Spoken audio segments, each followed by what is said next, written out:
places around Lake Tahoe are legendary. But this fall, new ones will emerge in the Tahoe Basin.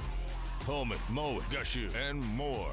November 4th through 9th, the Grand Slam of Curling's first ever event in the U.S. is coming to Lake Tahoe, where the greatest rock stars on earth unite for 6 days of incredible curling, celebrity appearances, and après curl parties you won't want to miss. Get your tickets at thegrandslamofcurling.com.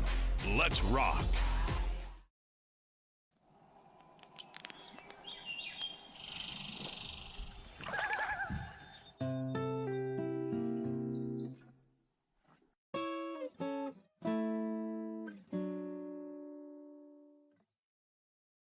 Ste.Marie Airport Development Corporation, owner and operator of the Sault Ste. Marie, Ontario, Canada Airport, is proud to support the Sault Curlers Fall Classic and welcome all to beautiful Sault Ste. Marie. The Sault Ste. Marie Airport. Go there to get anywhere.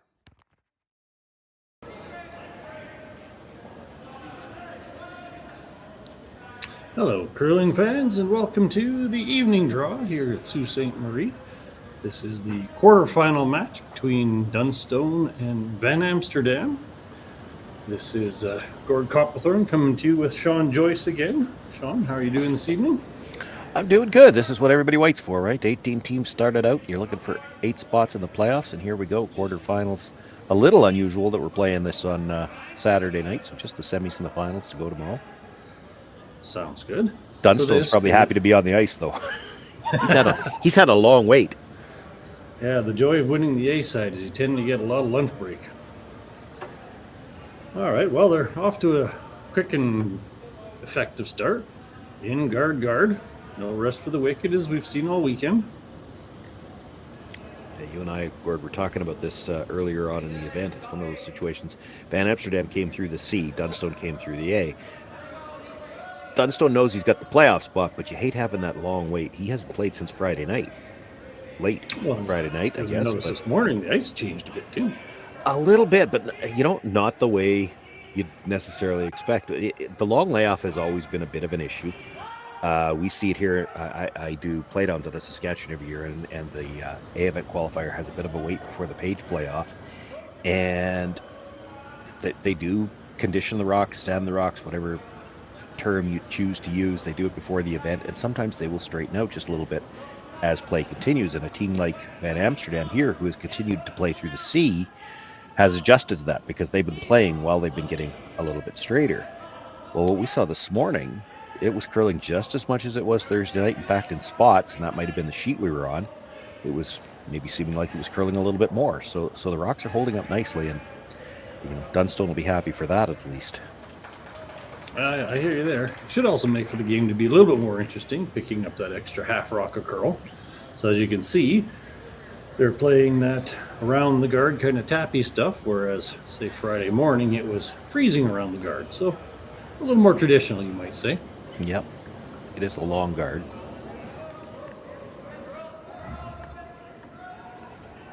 So we are on the clock, as you've pointed out a few times. So the teams can't waste anything. We also have all the rules that support more rocks in play. So, not a lot of time to waste thinking, but the two teams are going after each other quick and fast and right at the start. A little bit of a gaff there. Yeah.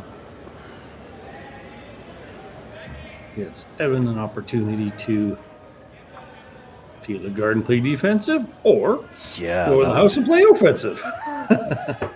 That would have shocked me in the first end. That's a it's great if you can make the rings, but it's real tough. And then you're trying to hold a force for a long time against a team that is probably just eventually going to duck around the guard anyway. So beat them to the punch, right? Yeah. All right. So Evan and friends are saying, you know what? Let's park this in the top 4 and make Dunstone earn anything he can. Nice easy sweep coming down here. Getting a little crazier. Now, this is the path they use in the pregame draw, so it shouldn't be a surprise to anyone. It is, and I didn't watch the full practice, but there is a little bit of a difference here because we're at the playoffs now. Hammer was determined by the seeding, so they might have thrown some different paths in practice. This is fair. You don't have to worry about draw to the button for Hammer. You can learn a different path. Some of the subtleties of the pregame practice that people often forget.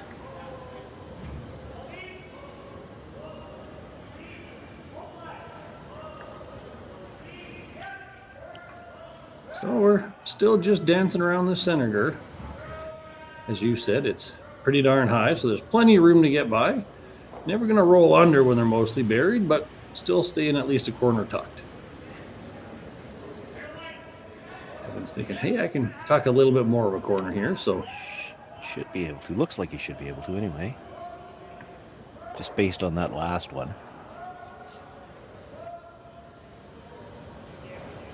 So we've seen a lot of play with that kind of 11.5. Some people might call board weight hitting, because that's the only way you're getting a curl out of these sheets, right?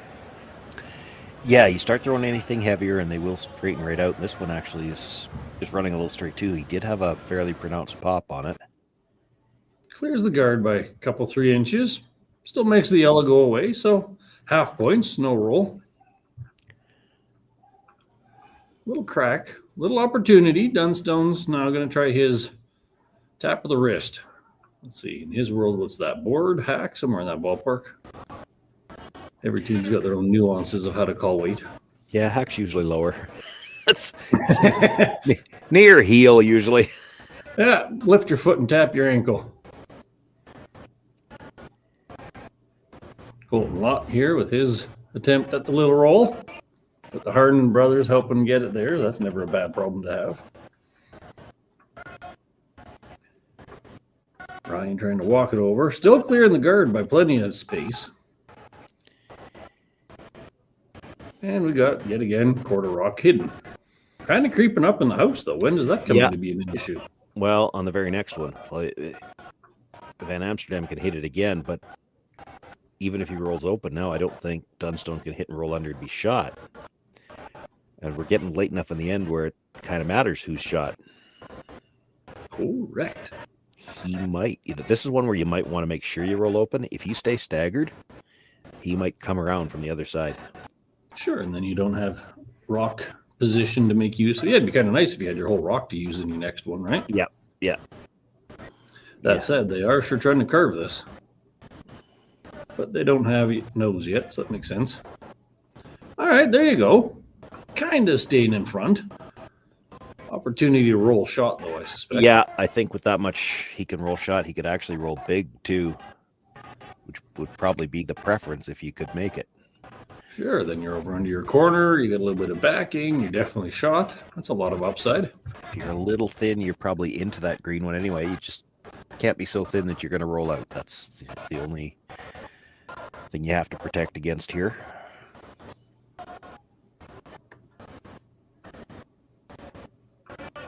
All right, here we go. Here's our attempt at it. Once again, the Harden brothers managing line. We got EJ on and off, so it's got to be close. Switching gears, go for a little curve. Where do they park it? All the way over, all the way over. Excellent shot. All objectives met. Brilliant shot. Yeah, just a little 7-foot roll dead behind cover. That's Partially covering the other one. Like, well, how much more could you ask for? It's not even Christmas yet. All right, so what's Evan's answer? He's going to play the run. This is not without risk. Any value in a draw? Probably not. Tough to make the draw to the corner. And the draw around the center, we've seen all end how, because that guard's so high, it's pretty easy to get to. So, run sounds like the next best option. Yeah, I don't think he could ever dead jam on the green and leave it there. So, as long as he kills something yellow here, he's okay. As long as Watch yellow it, goes away. watch it. Here it goes, here it goes. Oh. Bang, bang, like a script. I was afraid that was going to curl and he was going to prove me wrong. I get accused of the announcer's jinx every once in a while. Put it in the universe and it's going to happen. I get that status. But instead, he puts 2 yellows in the corner just as he called it. I still don't think Roll from that his front angle. a little. Yeah, from that angle, I don't think if he misses the first yellow, like he could kill the green, but I don't think Sure. the yellow would have stuck. I think it would have rolled out. I won't argue with you on that one. Not that I argue with you on a lot of things, but hey, I still won't miss one.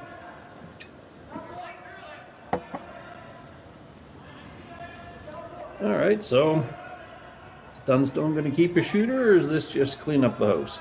The guard is moved over just a little bit because he did hit it just a shade off nose, so there's probably room to get a little bit of a flop to the inside, I would think. Now this is the other side of the sheet. We'll see if it curls as much over here as the outturn side was. Well, the sweepers aren't really liking this. Walk it. All right, they're on to it. Yeah, they managed to keep it in play. Doesn't make Evans' shot hard, but it does force him to play out in the wings. Keeps things safe.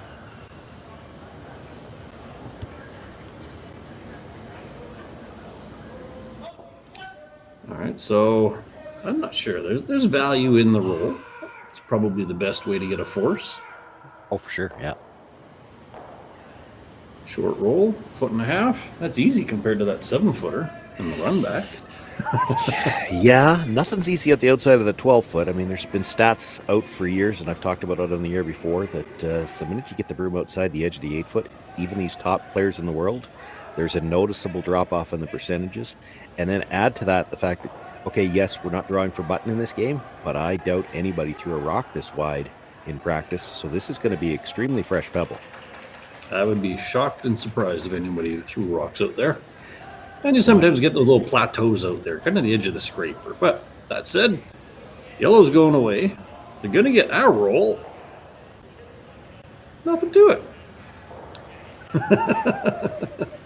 Textbook force. What more could you have asked for? All right, well, Dunny's running down saying, well, you got that one. I'm just going to draw for one.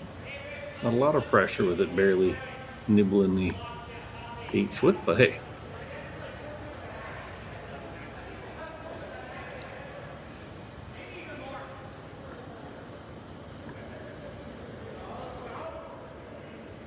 All right, Colton on the broom. The Harnan brothers on the sweep. Anything full 8.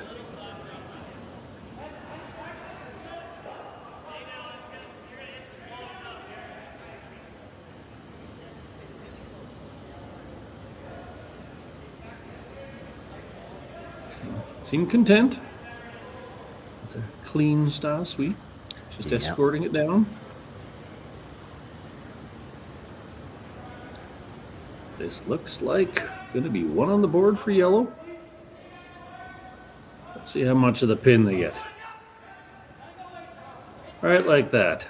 Turkey. One on the board for Dunstone. We'll be back in a couple minutes.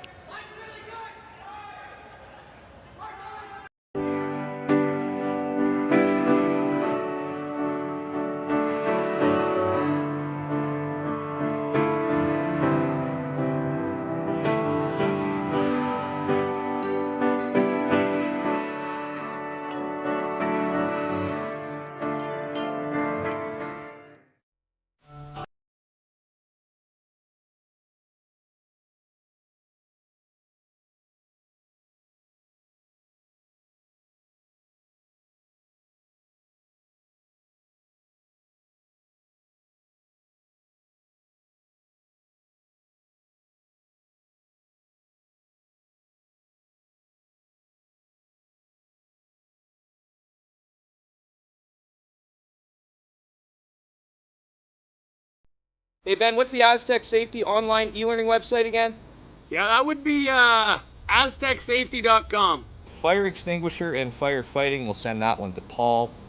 Ah, now here's a course I should probably take. Conflict resolution. Power line safety. Yeah, I thought it might help me with my line calls. Did you know this Aztec website has over 100 safety courses?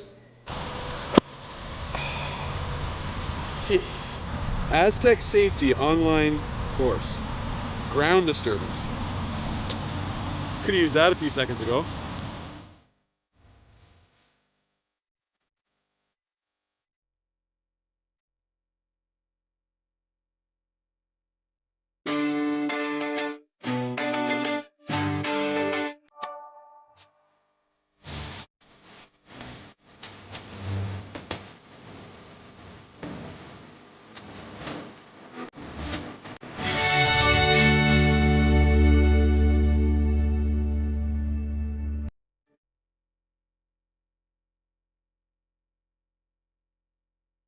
Live curling rocks. And this November, the best in the world are coming to Tahoe. Get your seats now at gsoctickets.com. But hurry, early bird pricing ends soon. Welcome back, everybody. This is quarterfinal action at the Henderson Medal Fall Classic, brought to you by Kioti Tractors of Ontario. We're coming to you from Sault Ste. Marie, Ontario. This is Evan van Amsterdam versus Dunstone. We are one game end into the match, and Dunstone was forced one. Sean, if you had a more than 24-hour layover and got forced one in the first end, but got to see a lot, are you okay with that? All right, we'll give Sean a moment to come back. Anyways, where I was going with that is, you know, they got forced one. They did have hammer, but they got to see a lot of the sheet. They got to execute a couple of really nice plays. So it's not a complete loss. Kind of just chalk that one up to one end under the belt. And, well, see if you can't force a blank later on or something to get the end count in your favor. Anyways, we have play kind of going down the split the two sides. Something interesting we've seen a lot this weekend. Some teams focus strictly on the middle when they have hammer. Some are more inclined to go to the wings. Evan has chosen to go way out into the far wings, but hey, as a rock buried. Dunstone's selecting to keep playing around the middle. Had the option to throw a higher guard, but it's still fairly early in the game. Doesn't want to take too many risks. Well, the nice thing for Evan, too, have it. Steal would be nice. A blank would be nice. Bit of a tight pair of guards, but free guard zone rule. Well, no, we're past the free guard zone rule, so bit tight out of those two, I'd say. But anyways, we're Evan electing to play it simple, clean up the front. Double guards on top of one in the forefoots, not something you'd usually leave alone, not in the second end.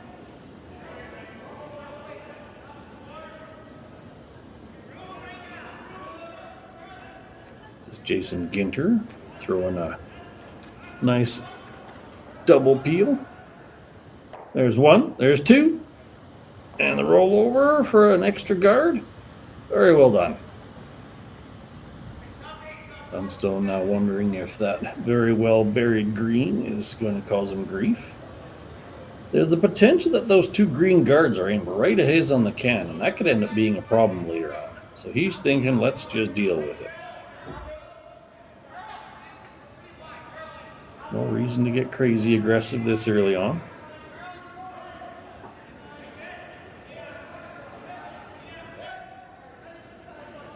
Oh, time for a mound visit, as our esteemed colleague Dave would put it.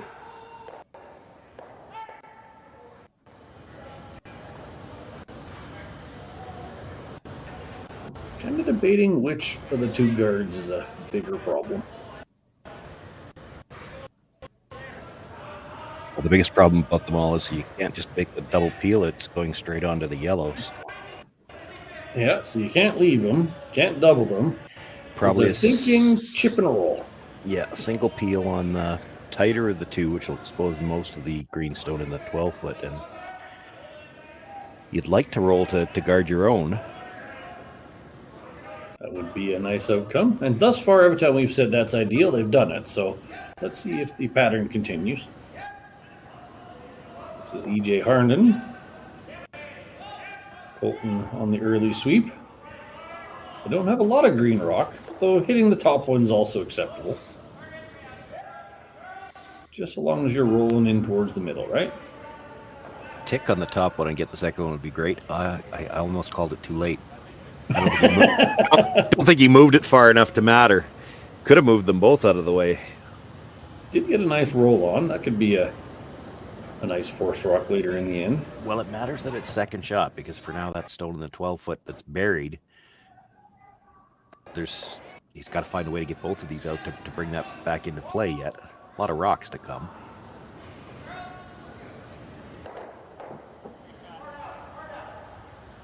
Jason being asked for what would be a hit and roll, somewhere to the middle, group the rocks up a bit. The double's not really on the table, so just try to get them closer, right? No, yeah, but this is a good call, and it's something that, some of the more inexperienced fans at home watching might be wondering, well, why isn't he hitting shot rock? Your easiest way to group them, and more importantly than group them, not give Dunstone a chance to get them separated anymore, is you hit the one in the wings, roll towards the middle, and the most he can ever spread them out is basically about the same amount. He knows that now, and there's going to be a double there. Yes, indeed. There's only 6 feet when you got one in the middle, right? That's Yeah, the farthest yeah. you can spread them. Whereas if you hit the one in the middle, you hit it right on the nose, he hits and rolls to the wing. Now you could have 8-9 feet between the two of them, and it gets really hard to make a double. And those, to the experienced curlers, that's just an elementary thing. But I do get times where I ask, well, why aren't they hitting the shot rock? Well, there's a reason behind it. There's also the school of camp of hit the highest one first and roll towards the lower one. Good things can happen. Anyways, where do they want this to go? Not there. They would have liked to sit for 2, because now he doesn't have to hit that one at all. Correct. And you can actually roll towards that yellow one. Keep it farther away from the green, as you put it. Put 9 or 10 feet in between those rocks. Not that there's a lot of that green one that you could hit in the first place.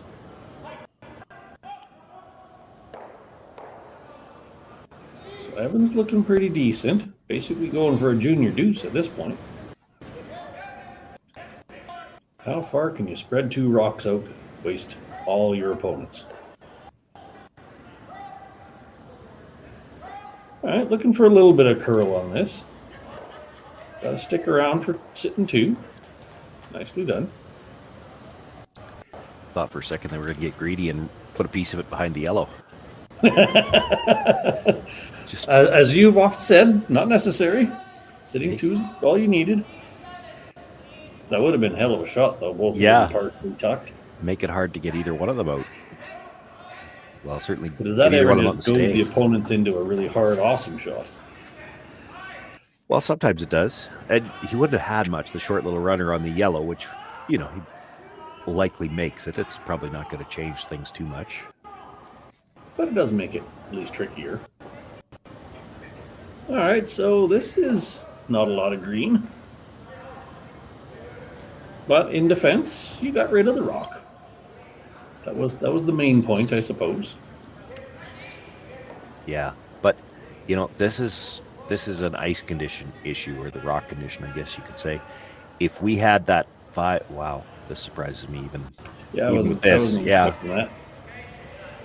I was going to say, if you had that 5-6 feet of curl that they sometimes see, you might see them try to tuck another one around the corner and see if they couldn't put 3 on the board.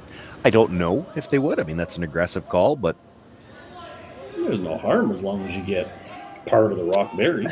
Well, the harm is if you come behind the tee line and then they could take the whole end away with one shot. But this surprised me. I'd draw over there. I'm not sure that I'd hit this. This rock is probably never a factor, other than that if you draw anywhere in the neighborhood of it, you could force Dunstone to at least play the other turn on his hits. Take him out of his comfort zone. So, that is so high. Is there a hit and roll under those greens to take things away? Or is that too far? It's probably too far.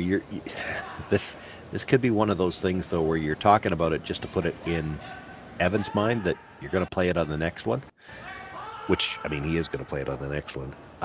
You'd have to throw big weight to make it, because you got to roll fairly flat to stay. If you throw this with control, for instance, with where you'd have to hit it to get the roll that far across, you'd be too deep. I don't think you'd still be shot. So he needs a flat roll to make it.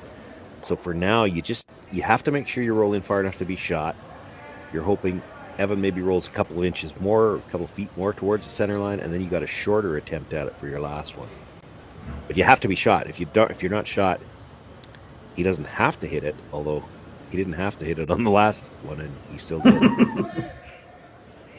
Sometimes guessing along with skips isn't easy.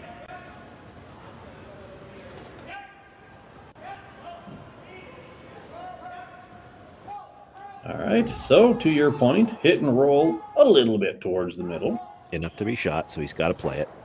Yeah, he has to address the rock, so he'll be sitting 2 back, but now he's going to be that 2 rocks higher, So the long roll is going to be above tee line, possibly under the greens, right?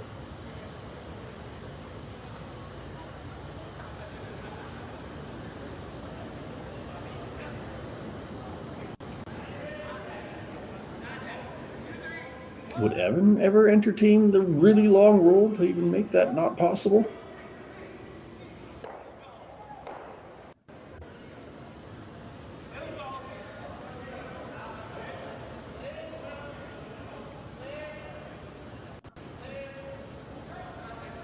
All right, so Evan's trying to get rid of the yellow, keep his rock in play, and maximize the difficulty of Dunstone's roll. That's a really long roll, but it's there. Objective 1, get rid of green. Objective 2, try to roll shot underneath of those green ones.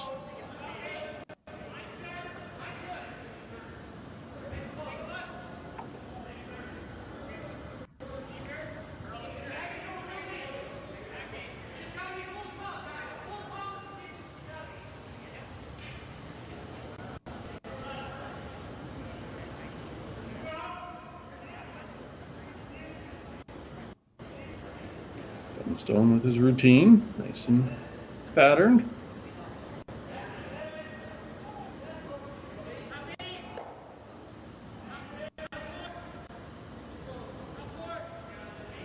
Looking for roll, big roll.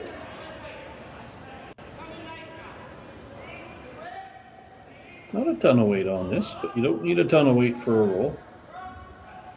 Looks a bit like he's just saying here, get rid of the green. How far can you go? How far can you go? Valiant effort.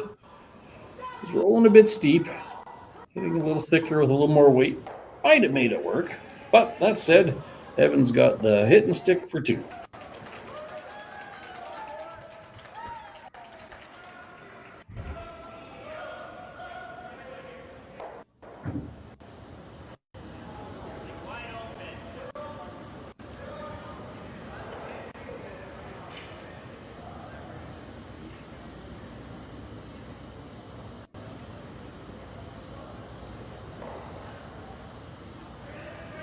And calmly setting in.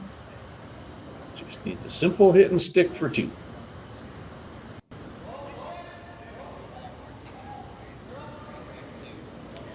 That's not a good sign. First indication was they thought it was heavy. Now it's curling though. Yeah, the 2 sweepers are working it equally. That's a good sign. There you go. Yeah, they 2 on the board for Dunstone. Oh, sorry, what were you saying? I was just going to say they signaled heavy right away, and then they swept from the offside. That's a little bit of panic, but it came up nice for them. I get that. 2 on the board for an Amsterdam. 2-1 lead. We'll be right back. Developed over a decade in collaboration with the finest ice makers this side of the Atlantic, the Pebblehead PB5 is nothing short of a triumph of sophistication and craftsmanship. Weighing less than half its lumbering copper predecessors, yet boasting tenfold their durability, the PB5 delivers perfect, consistent ice, time after time. The PB5 by Pebbleheads.com. The apex of ice-making ingenuity for the roaring game of curling.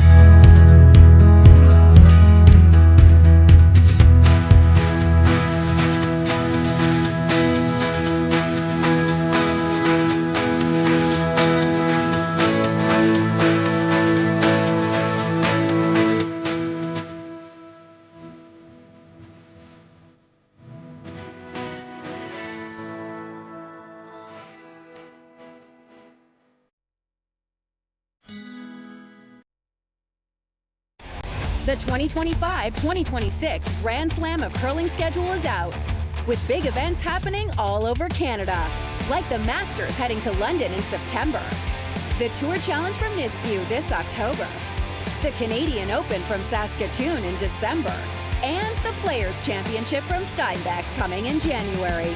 Early bird weekend and full event passes on sale now at gsoctickets.com. Let's rock!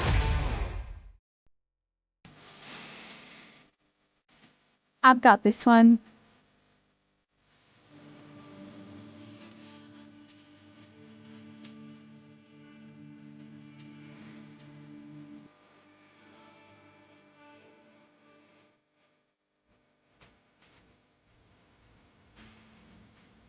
So, how is that? Wonderful. Now let's do it again. BDO Assurance, a commitment to quality. Welcome back, curling fans, to the Henderson Medal Fall Classic, presented by Coyote Tractors of Ontario.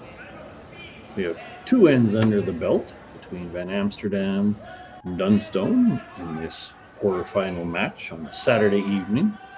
It's been reasonably clean, a little less busy than the previous couple games we've called out, but certainly no shortage of good execution and shot making. Do you feel like there's going to be any changes, Sean? Well, it doesn't look like it here. This is a similar setup to how we had the first end. The only difference is Van Amsterdam brought both of his rocks into the rings. Now, I don't know whether they planned to bring the second one in or they just wanted a tight guard and it slipped into the rings.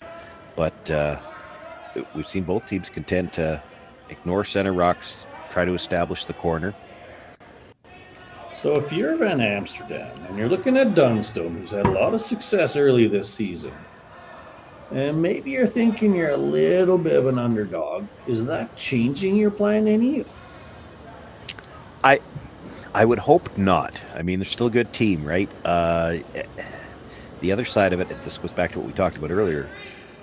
The team that comes through the C event, and I mentioned this yesterday too. You ask teams all through history in these triple knockout events, where would you prefer to qualify? And they'll all tell you, if we knew we were going to win that C qualifier, we'd prefer to play through the C and keep playing. Like, they're coming through on the C. They're in a bit of a roll. You don't really want to change anything. You're playing well right now. Momentum is your friend, is what you're kind of saying? Yeah, kind of. And you've kept everything, it keeps all the wheels oiled, so to speak. Now, to that end, this is having the quarterfinals here on Saturday night instead of Sunday morning. That's a little bit of help for Dunstone. Like, he still had 24 hours off, but in some formats he would have qualified Friday night and wouldn't play again until Sunday morning. Well, sure. And you're looking at 36 hours of thumb twiddling. Yep. All right. Well, they're going for move the greens. We got 1, 2. Go. There's 2 greens in the corner. That's a well-executed raised double takeout. They were a little bit too close together, I might say. Yeah, does leave the green buried behind the yellow, and then Evan, I think, is going to play the run back on the yellow to try to kill the 2 yellows. So here's a quick replay, a double look on this one. EJ is no stranger to throwing weight. Bang, bang, bang. And a little bit of exercise for Dunstone. Excellent shot. They missed the run back attempt to come back, but they did roll the shooter into the ring, so the yellow open. Second and third belong to Van Amsterdam at the top of the 12. But this is he could make the run double here and roll to a corner guard. How would you like that? Sitting 2 and shot rock would be buried. That doesn't sound like a bad problem. Well, yeah, Evan's probably got to go after the one he can see. And then you might have the option to come around again. Now, it depends whether or not you can bury the shot stone or not. It's close. It's got a curl. Well, less green in play. You got the sitting 2 part. Nothing's buried.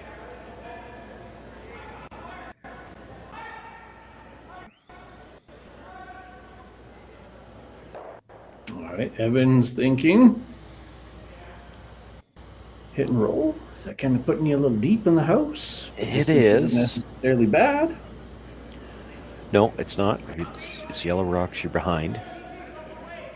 There's an argument you could make for hitting the Yellowstone that's second shot just because it's in a more dangerous spot.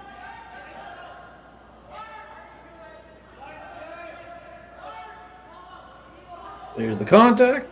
It's a bit thin. Lots of things to roll behind. And ends up right in the hole. Yeah.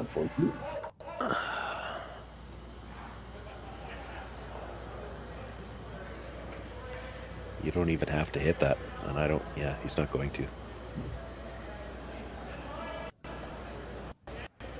No. Tap of the wrist, nice board weight. Colton I would say enjoys hitting things, so this is going to make him happy. So, the downside to hitting it's very deep. This is true. There is distance between the run back, which is a good side. I don't know if Van Amsterdam is going to start chasing the draws or not.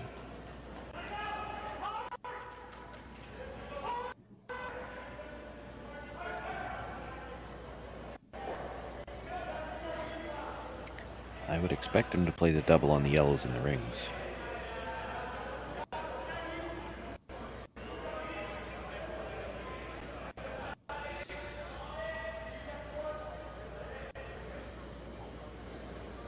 So this is looking kind of like a run back, eh? Yeah, pretty much straight back. Just like you got to get a hair across the face. Just clip the second one on the way by. He actually might roll his shooter in, sit 2 nibblers. Don't think it's going to matter because I think Dunstone will be coming around. Too thin. Way too thin. Scooters it over the top. Loses his shooter. Makes lots of room for a draw. The yellow one is still wide open, so keeping up 2 is still manageable. Well, it's looking 3-ish right now. You got 3 rocks left to come. You're going to come around the center guard. You bury it well. Evan's probably got to hit the open one at the back. Correct. And you could come around again after that, and he doesn't have anything he could hit.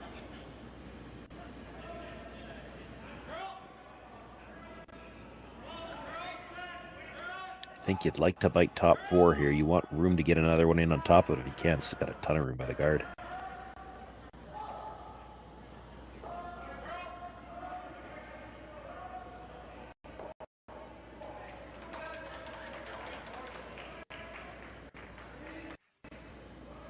Well, that's a bit of a get-out-of-jail-free card for Evan Van Amsterdam. He's got the option. You can try to hit and roll behind cover, or you might even be able to hit and roll on top of the other yellow.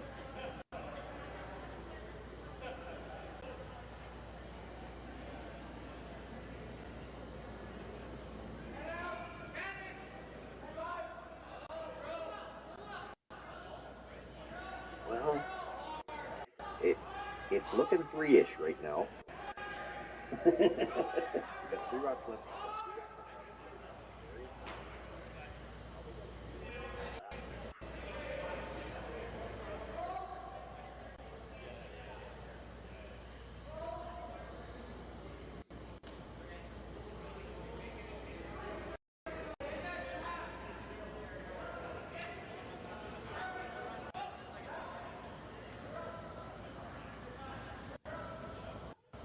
Not looking like he's going to get the roll underneath. They're still trying. Boy, that's a good job on the brush. Got a little bit.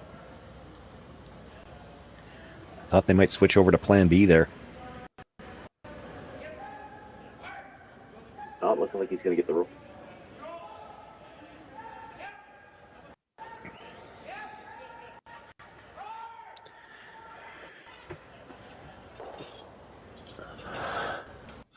So Matt Dunstone with his first going to make a play on that green stone, top of the 4-foot.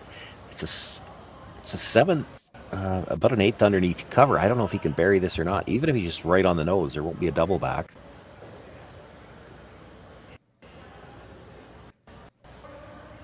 I guess he feels it looks a little better from the hacks. He's tightened up the broom. All right, so Dunstone looking to kind of just stick it there, right? Yeah. Bury as much as he can. Yeah, you bury a sliver of it just so that Evan can't make the roll underneath, and the double attempt would be paper thin, so I don't think he takes that on. Then he might have to try to hit and roll in front of the yellow, which is still a way to get out of the end. There's lots of air past the guard. Ryan trying to get it over. Well, he might have left the double, though. Yeah. That very much is a double. That's a get-out-of-jail-free moment for you. Well, it's more than just get out of jail, because I think that green at the top of the 12-foot like it looks like it might be biting. If it's biting, you make the double and it's a force. Is there any chance of rolling under the guard with the double? There is. Not the main point, but Nope. if you're ticking all the this is amazing boxes, you could make a double, roll under the guard, and have a biter. Yeah, it's kind of going to depend on the weight he's throwing. Like with bumper weight, you're probably throwing more than that to make sure you have a double. You probably may throw in at least control. Yeah, it's going to be close. You can roll a piece under for sure.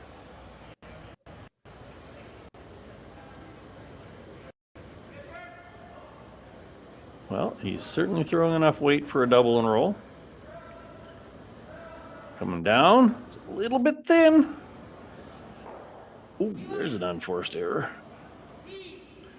Dunny's quick to throw down the broom and skitter to the other end. Save a few seconds with his draw to the 8-foot. Well, that's a very unfortunate error. Over curling may have been better because at least you get them moving. Yeah, well, and you could have. I mean, if you over curl to the point where you jam it, you still might end up behind cover as shot rock, and he's got to deal with it. So that's kind of where my brain was at. Maybe more weight than he was intending. It looked like a very pronounced pop at the end, and with that extra weight, those rocks just aren't coming back. All right. Last rock here in the third. Dunstone looking to draw anything 8-foot or better. Put it on the pin during this first end in the exact same path. Got two of the best sweepers in Canada managing it for you, which is both for judgment and ability. Not a lot of working. Got some feet. Got lots of room to spare. Draws back 8 for a pair. That puts Dunstone up 3-2, and we'll be right back.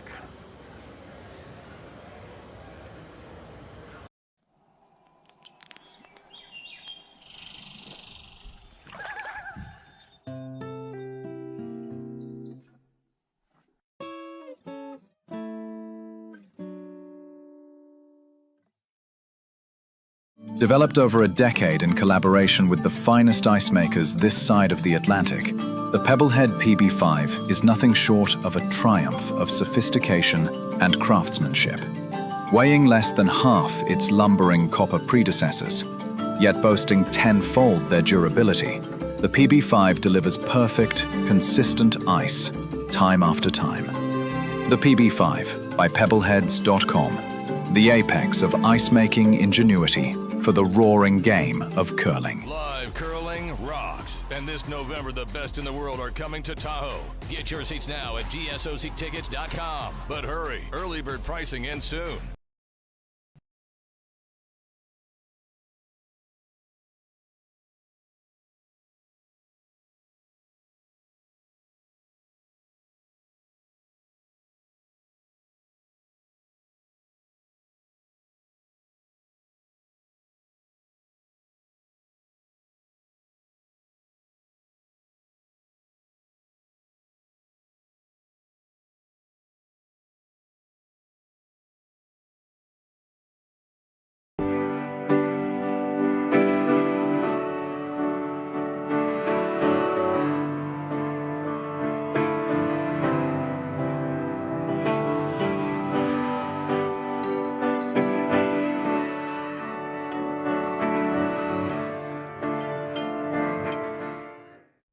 Ste.Marie Airport Development Corporation, owner and operator of the Ste.Marie, Ontario, Canada Airport, is proud to support the Sioux Curlers Fall Classic and welcome all to beautiful Sault Ste. Marie.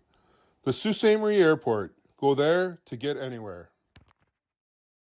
I can hear some click. And welcome back, everybody. This is end number 4 action between Dunstone and Van Amsterdam here in Sault Ste. Marie at the Henderson Metal Fall Classic, brought to you by Kioti Tractors of Ontario. We've had kind of a back and forth. 1, 2, 2. Few misses, nothing major.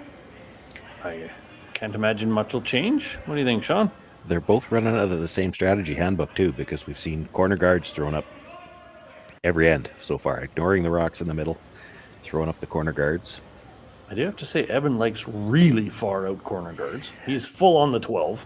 Well, and I can understand it. Maybe not necessarily be quite that far out on this ice, but you do see so often those corner guards get in the way of the draw path towards the center.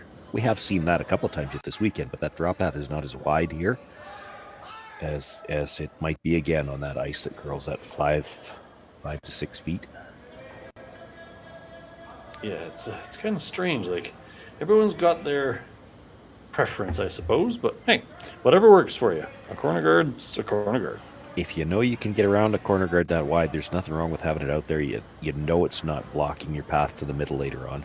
And having the rock underneath of it, half a rock closer to the button, is not really the objective. You're just hoping that's rock number 2 in your score sheet. Yeah, for some of us, that grew up playing in the straighter conditions, you saw a lot of times when ice makers would, and this goes back to before everybody understood that it's rocks that curl, not ice. They don't like you saying this, but they would dish it, basically. Yeah. So you try to throw those draws to the corner, and that's where you get uncomfortable with the corner guard that wide, because there was almost a hill out there. And if you got the corner guard too far over, you couldn't actually get around it. It was only going to curl just so far, and it's not going to curl against gravity. So that's where, a lot of guys would get uncomfortable having it that far out there. That's still a free guard. Evan might want to sweep that. That's not the first time I've seen that kind of just let it roll. It did go. So all right. Oh, there's no boards here. That makes a lot more sense. There's a line in the ice, but sweep it to the line. He could have swept it, is the thing. Yes, to be certain. You'd be amazed how many games get lost on those little moments. That you didn't sweep something behind the house, didn't sweep something off the edge. All right, well, that was an unforced error. Opportunity for Evan to choose whatever he wants to do. Thinking hit and roll off the tight one, maybe draw underneath. He does not like clutter on the middle. I'm fine with the draw around. If you're going to go around, I think you're going to go around the higher one, though. This is probably the more dangerous of the guards, so I don't mind this call either.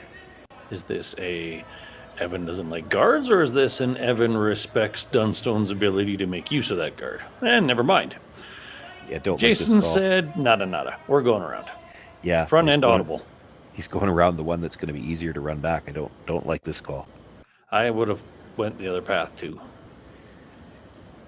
A little bit of a right to left as we're looking at it might have been a safer place, but again, you can still run that short one on an angle. Someone's jumping up and down with a camera in front of them.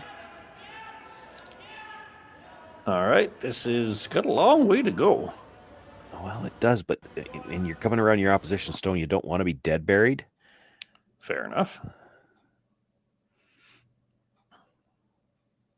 Deep enough that Dunstone can't hit it, but not so much that you can't play on it. Not deep enough, not the word I'm looking for. Curled enough that Dunstone won't just flat hit it. He could hit it. He's going to roll open, and then it gives them a chance to roll back underneath. Doesn't want to give him that opportunity. You make the freeze to it. You can, at least for now, eliminate the stone in the corner. So we're looking for a freeze. Saw a lot of these in the Epping Returnes match. A few less throughout today, but hey, who doesn't love freezing rocks in the top 8?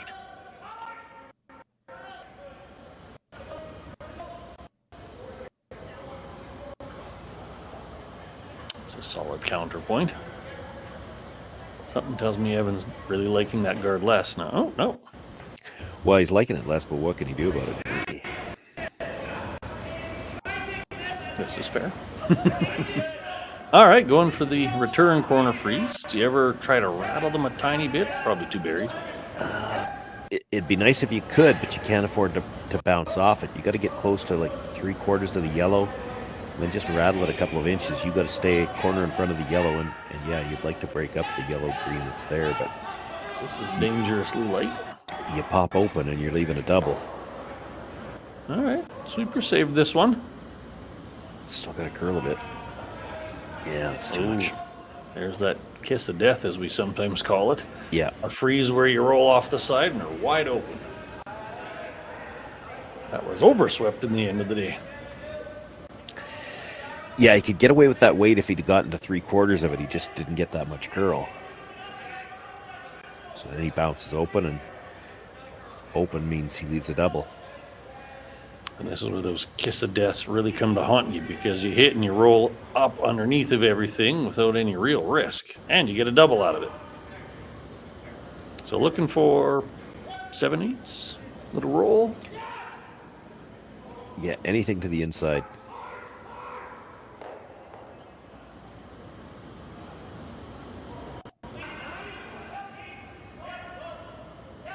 Ryan just keeping it clean. Clearly it's close. Ooh, wee. Well, you got the double. Didn't quite get the roll. No, it wasn't bad, though. To make the double on the yellows, you got to roll to the outside, probably all the way out. It'd be certainly hard to keep your shooter. Evan instead thinking I'll just play patient and nose this one.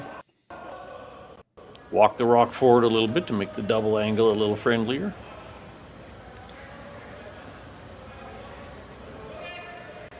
Asking Jeremy just nose it and leave it there. We'll sit second and third and be patient. I thought he might actually look at playing the guard back here, too.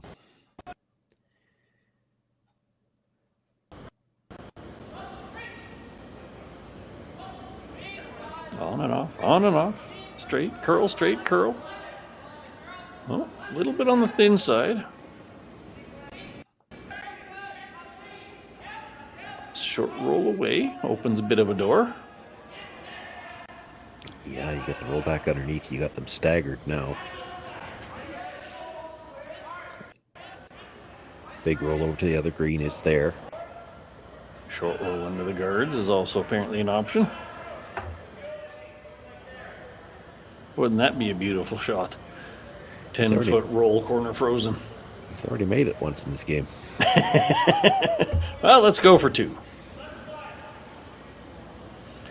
Tap of the elbow, that's control, right? Like if you roll just past the center line, so you want to get to the other side of the yellow if you're rolling the short roll, because then any of the run backs, the way the yellows are staggered, one of them is going towards that green. Correct.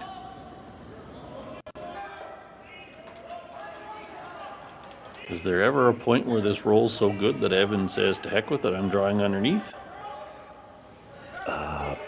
Based on what we've seen of the way he's been calling the game so far, I don't think so. Okay, well, there's what you're basically after. A little farther, may not have hurt. There's a chance to get a lot of yellows moving now. I'm trying to read the angles. It looks like the yellow may go over the green. It really is going to depend on how he hits the... Like, if you nose the first one, you're half on the second, and it's going to catch the third one thin enough that it might go over there. He's trying to drive it across the top, it looks like, in which case the top one's going to stay in the rings. But he's going to make sure that the guard and the stone biting the forefoot go. And his shooter's going to get off the center line. That said, at this point, opening up the middle is more critical than worrying about your green in the edge, I suppose. Yeah, I mean, that green on the edge is still well buried. If you can get a shot at the rock in the middle, you've still got a shot at two. Jeremy Hardy with the up weight hit. Early sweep, holding the line. We got one, we got two. Over the top.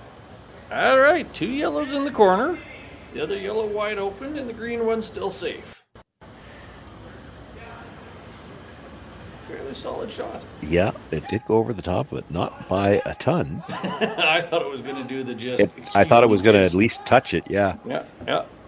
The yellow is shot rock, though, so Matt could just elect, that's what they're talking about. You come around, you have to stay high enough that you don't leave them a double off the other yellow, or be really deep and make it a very thin double.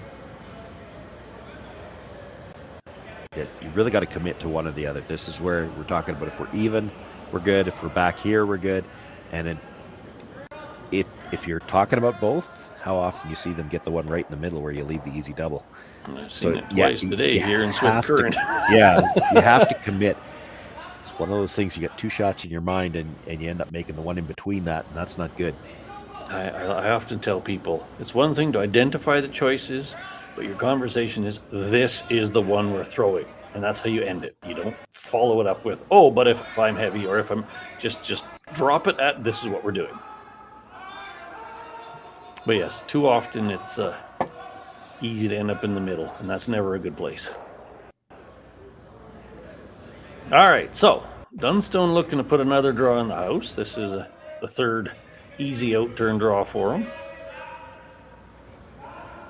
Leaving it up to his 2 power sweepers to pick whether it's even or deep. Team shot aspect. That's what we love about this game. 2 of them giving it just a nice clean, nothing too fancy. Lots of air on the guard. Coming in. Which one did they pick? Well, they were picking T-line all the way. That looks like a nice 45-degree angle to me, so that seems like a pretty good outcome.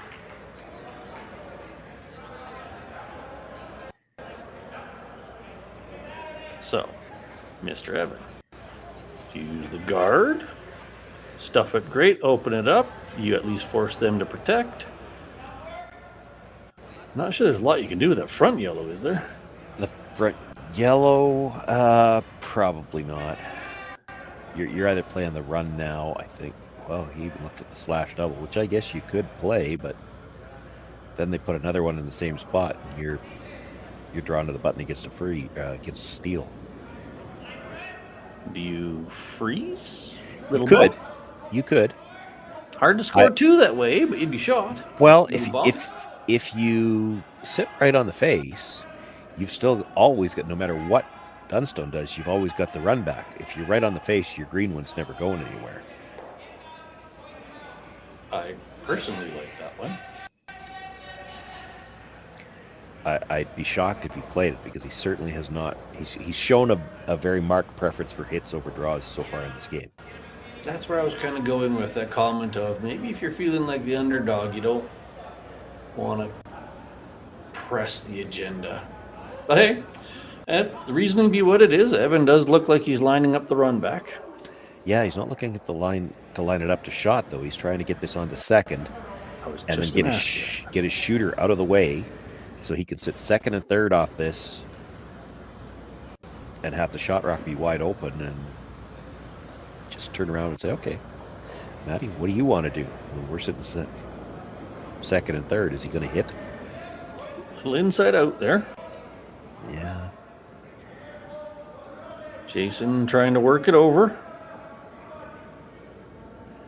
They don't have a lot of it. It's the same issue we had with the out-turn hit last end. That little pop at the end was just a little much.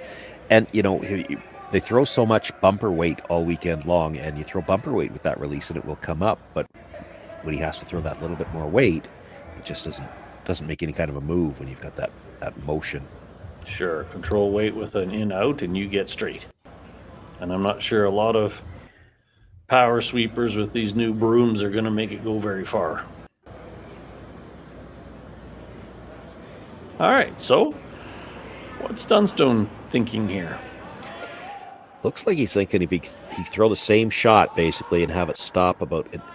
This looks like the unnatural way to do it, but it's the same shot he just threw. That stone that's sitting in the corner of the button, he did come around that yellow guard. That's where he ended up. But he wants to bite the top of the forefoot, and essentially it's the Christmas tree. It's just this looks like the harder way to get the Christmas tree, but it is there. I mean, the over-curl Christmas tree. He just made it, so. Yes, this is now attempt number 4 on the out-turn draw. It's worked out well for him so far. So you want what? 2 feet higher and a little less curl. Yeah, nibble the top of the forefoot.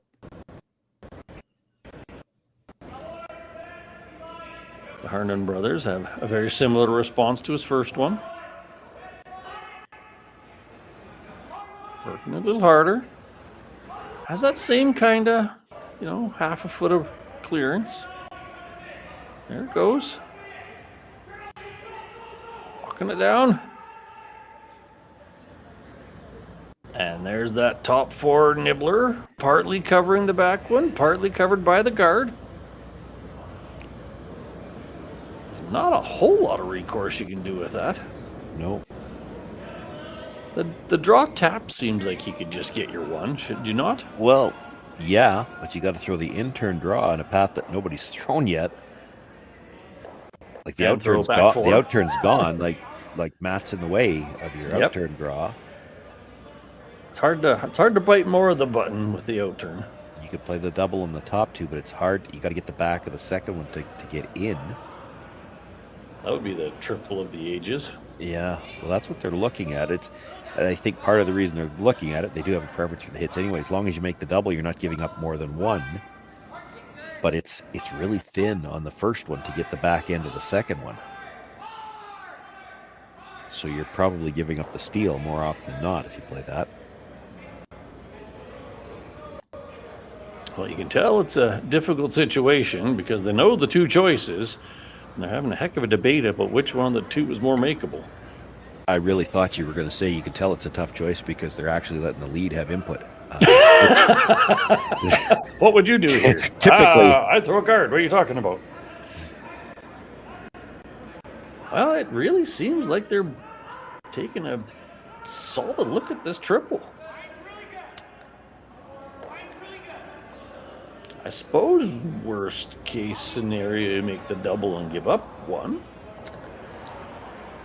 Well, not that the double's a gimme. Yeah, the double's not a gimme. That's the thing, right? Because if you're going to try to actually score, you've got to hit the first one fairly thin. See, if this happens, everybody's going to say it's the announcer's jinx, but there's a chance you hit the first one and go between the other two.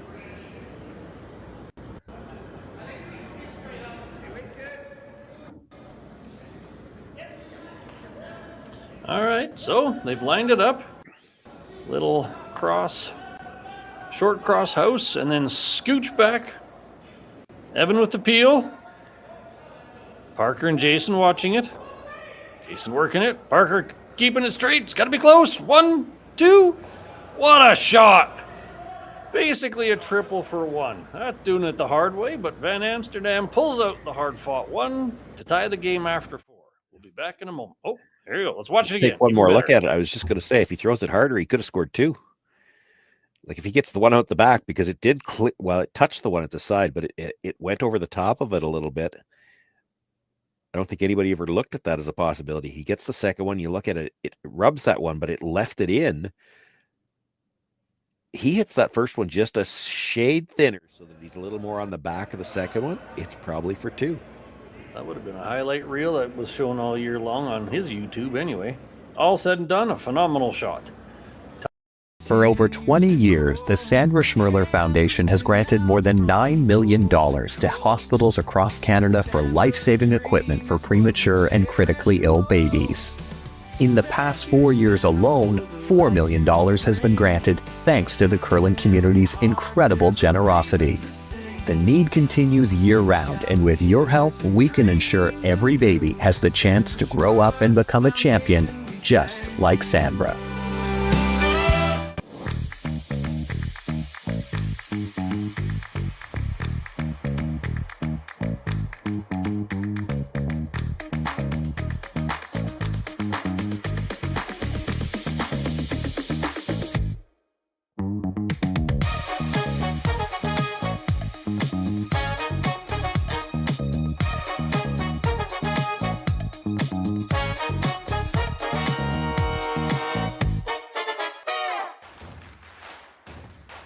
Imagine being able to stream every curling game from every sheet from any event, be it your Wednesday league game, bonspiel, or corporate event. Curling Stadium offers an all-inclusive streaming solution featuring high-quality cameras, ease of use, great reliability, and minimal installation. Offering your sponsors customizable ad space on your streamed curling games and being able to sell video packages to your corporate events for increased revenue. With Curling Stadium, you can stream to any device, be it your mobile phone, tablet, or computer. Push the feed to your desired platform, be it Facebook, YouTube, or any other social media. Curling Stadium is simply the way forward. Where it's commonplace in other sports to televise every game, we want to do the same. Curling is a global sport, and it's time it gets the coverage it needs. Make your curling club the next Curling Stadium. Welcome to the RockShop.net, the official store for the Grand Slam of curling. Whether you're looking for the best hats, stylish clothing, fun toys, or unique accessories, the Rock Shop has it all. Shop online anytime at therockshop.net for exclusive Grand Slam of curling gear, or come see us in person at your next event. Therockshop.net, where fans find their favorite curling gear. Welcome back, curling fans. Hope you all got a chance to catch your breath. That was a bit of a crazy end with one heck of a phenomenal shot. Only for one, but a phenomenal shot all the same by Van Amsterdam. So that walks us into the fifth and tied. Dunstone has hammer, small advantage there. Yeah, but you're seeing something different here. I was just going to say, no not corner so guard much. from Dunstone. He wants to blank this end in the worst way. Yeah, the script says find a blank. We want 2 ends to your 1, right? Yeah. We had a quick clock check last end, and both teams had plenty, but Dunstone's ran his down a little bit more than Van Amsterdam. Which is surprising to me because Van Amsterdam took a lot of time to discuss that last shot. In all fairness, the clock check was before that one, so they might be the same now.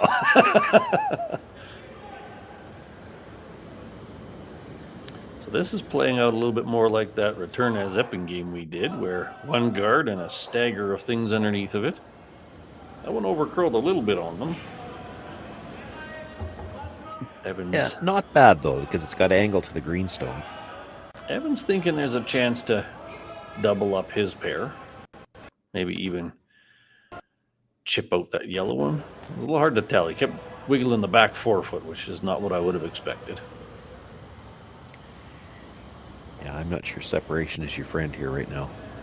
Because if you're on the same page as what I am, you're thinking Dunstone's playing for a blank. He's peeling the guard on the next one. You don't want rocks in the house that he can easily get rid of. You want everything jammable. Yeah, no pass by doubles. I get that. Here's Jason. It doesn't look heavy, so got Parker and Jeremy trying to take it down just past that yellow one in some manner. Came up a little short of their target, but not a bad outcome. Dunstone can only see half of that, but he could manage to stick it on the green line. Yeah, that's enough. He could sit 3 off this.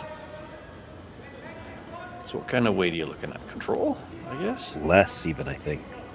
They've been throwing that bumper weight all weekend.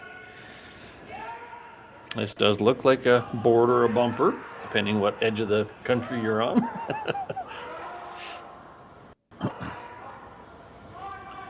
Walking it in nice. There's the first contact. Green popped out. Didn't quite get the roll on the yellow they had indicated. It's 3 though. Yeah, is that doubleable? It's a bit steep. Well, double for sure. A slash double. Yeah. You might be able to get all 3 of them moving. You're losing your shooter if you do that. And then we'll see how committed Dunstone is to the blank. Yeah, well, as you've said numerous times in this, Evan has been allured by the hits, and there is a lot of win if you do it right in this case. I'm not sure you're going to get all 3 yellows out, but you can definitely get them out of the forefoot. So here we go. Jason is no stranger to throwing weight either, so here we go.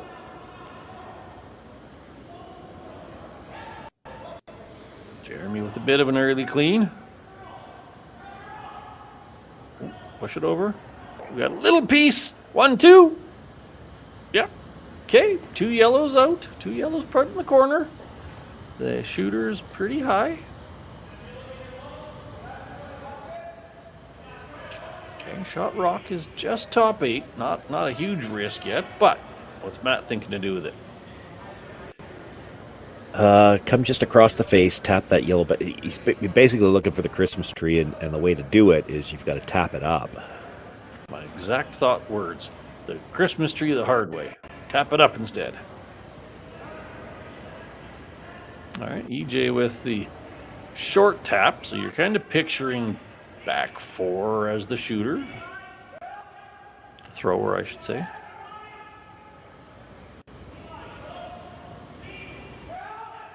Got lots of air on the guard. across nicely. Look at it go.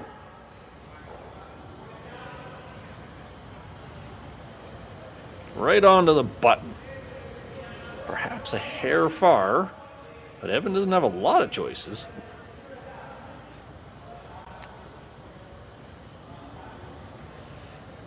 He did consider drawing, did consider freezing. Yeah, he didn't consider for very long. Ooh, yellow. Hit it. Now, hit this and roll outer edge of 8 foot. Good outcome. I mean, it probably takes the blank out of play, but they're just going to try to put it back. I didn't mind his in-between discussion when they talked about putting the green onto the yellow, because then he might have taken away the shot to get Christmas tree again.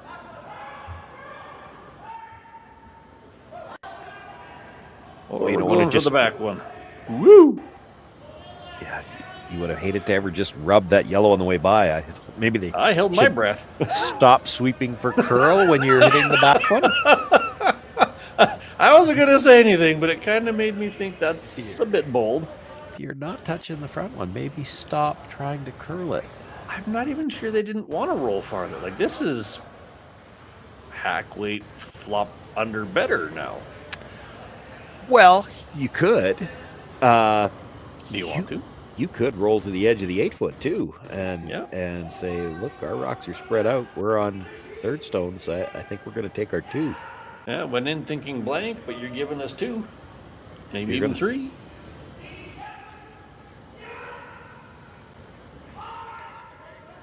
They, on the other hand, are sweeping straight past the guard. Well, that looks very familiar to 2 rocks ago. Evan says, not this time.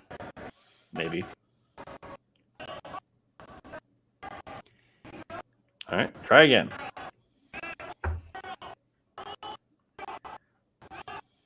Still looking to kill a yellow, spread your greens out, somehow manufacture a force. Without it being a force to 3. Who doesn't love the blank 3? All right, now they're changing their minds. Must be curling a little different this time. It's tight on the top one. This is looking good. Not much for the roll. Might have left the double on the greens, and it would be Christmas tree. Yeah. Then that takes you out of the. I mean, it might be either you're giving up 2 or you're giving them a blank. Even just hit and roll back under into the Christmas tree again. Yeah. Certainly Evan having to throw the harder shots. It's kind of funny how much they were sweeping that, considering they wanted to roll it 4 feet farther. Yeah. Yeah, this is one where I don't think Colton could overroll this if he tried, because I don't think he's ever rolling past the other green. He'll roll into the side of it, and that gives you the Christmas tree, right? Absolutely.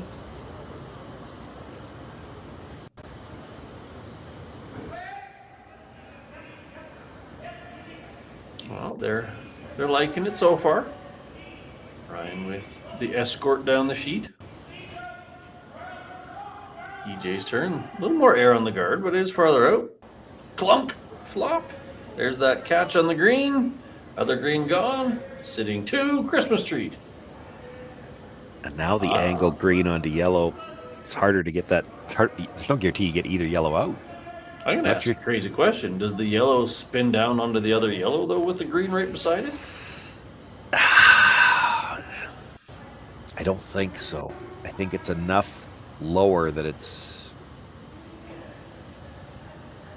I mean, you could give it a try. You're not going to hurt yourself. The yellow's going to leave. One of the yellows is leaving for sure. The green leaves, but that's doing you no good right now anyway. No, it's not. It's never going to be able to be angled in now either. So. Technically, there's a run back double. You could play to the one in the 4 foot in some manner, I suppose.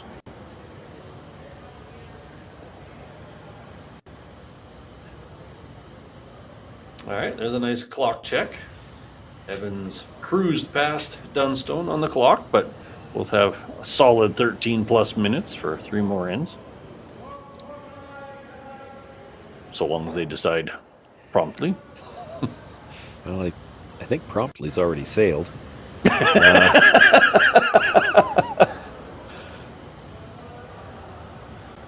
it kind of looks like they're taking this run at smack the yellow and hope for good things.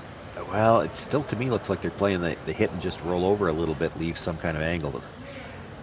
Is that There's not a just little gonna bit bounce off the green? Well, I'm not sure it's going to touch it. Like, it depends how thick they hit it. There's a little bit of air between them, and the yellow's just a sliver deeper. If he's trying to hit thick enough to hold his shooter, then he might not be touching the green. Fair enough. Mission, get rid of a yellow.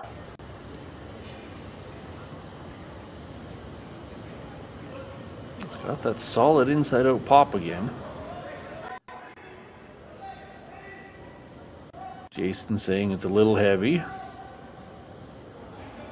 Parker trying to work it over. They got a piece of it. Ooh. I think it rubbed.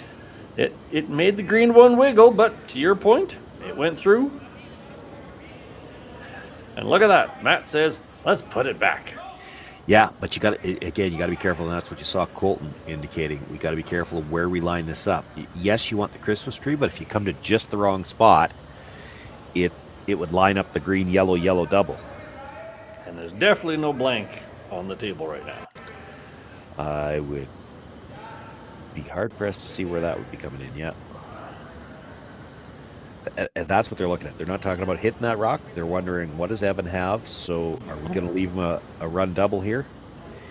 You kind of have to play the Christmas tree. I mean, you could split the house somewhere and just try to sit 2, but he can get under off this rock.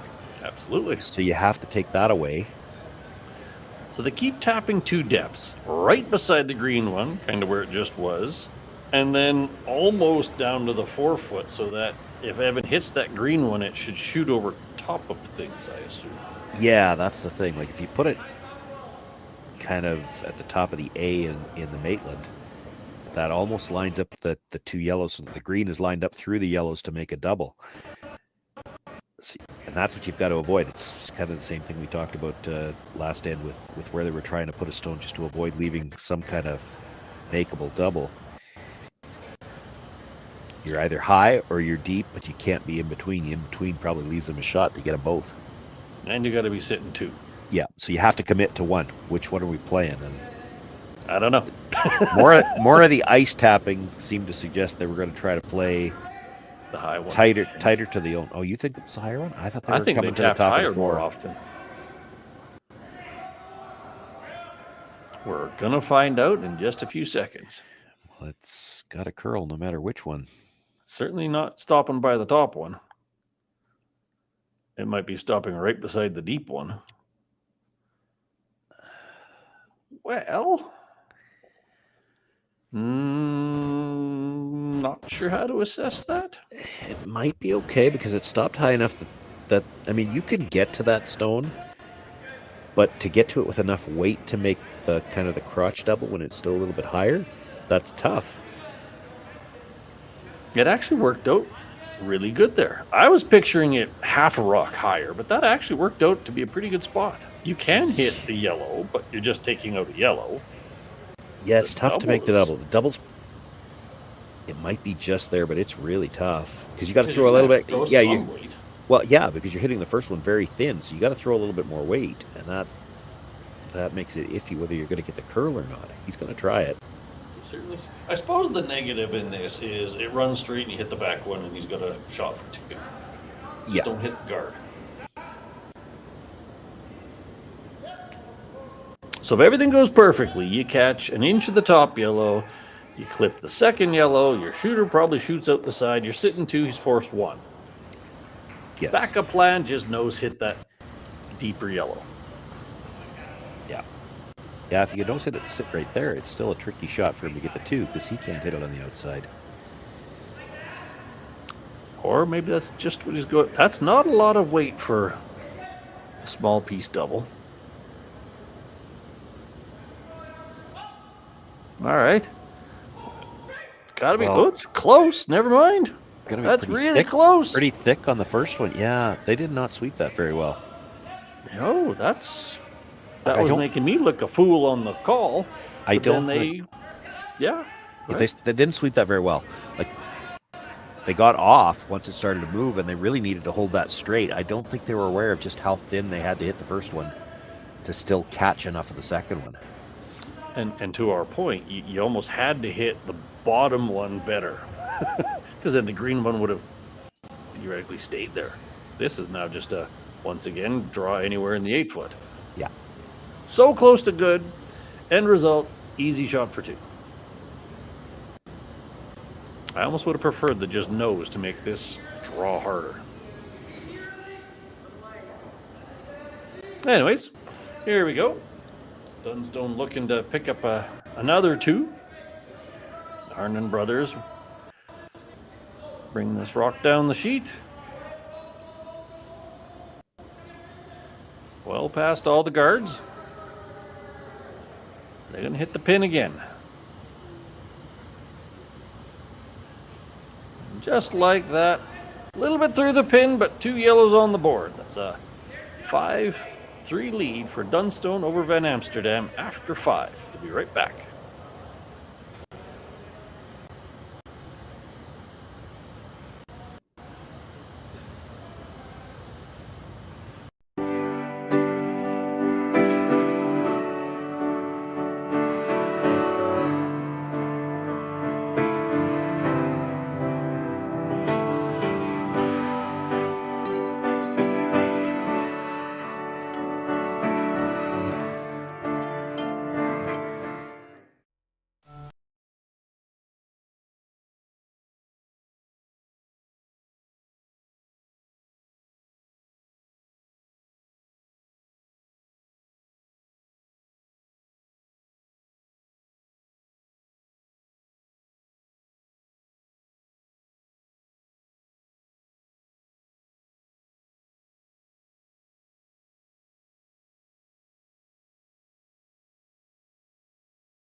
Hey Ben, what's the Aztec Safety online e-learning website again?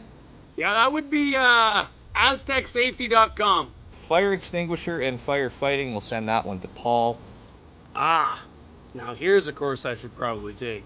Conflict resolution. Power line safety. Yeah, I thought it might help me with my line calls. Did you know this Aztec website has over 100 safety courses? Jeez. Aztec Safety online course. Ground disturbance. Could have used that a few seconds ago.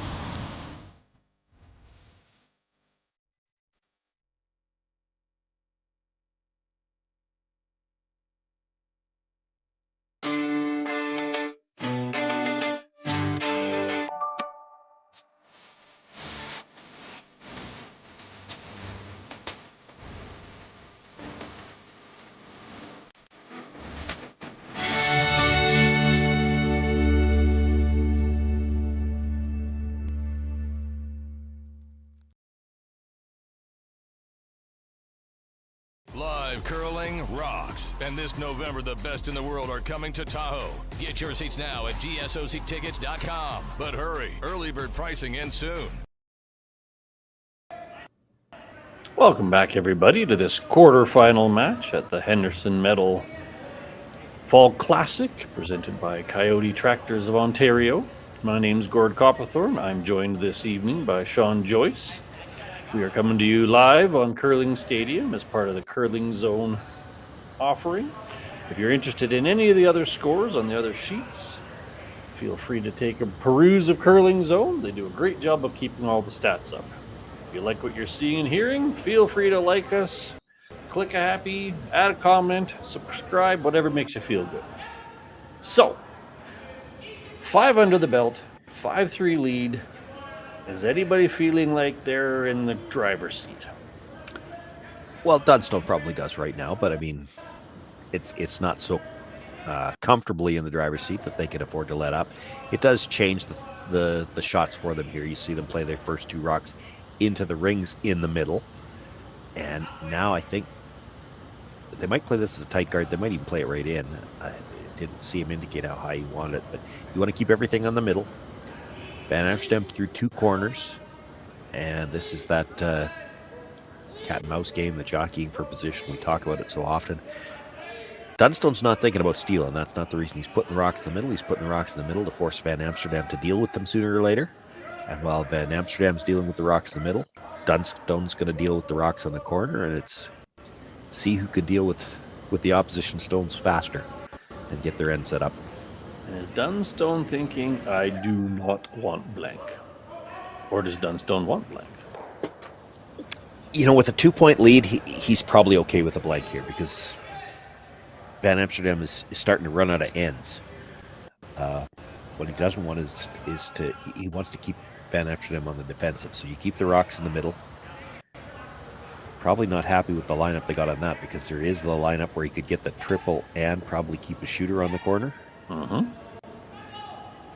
Triple and keep your rock in play. That sounds like a good outcome. Well, then unless you get it too thin.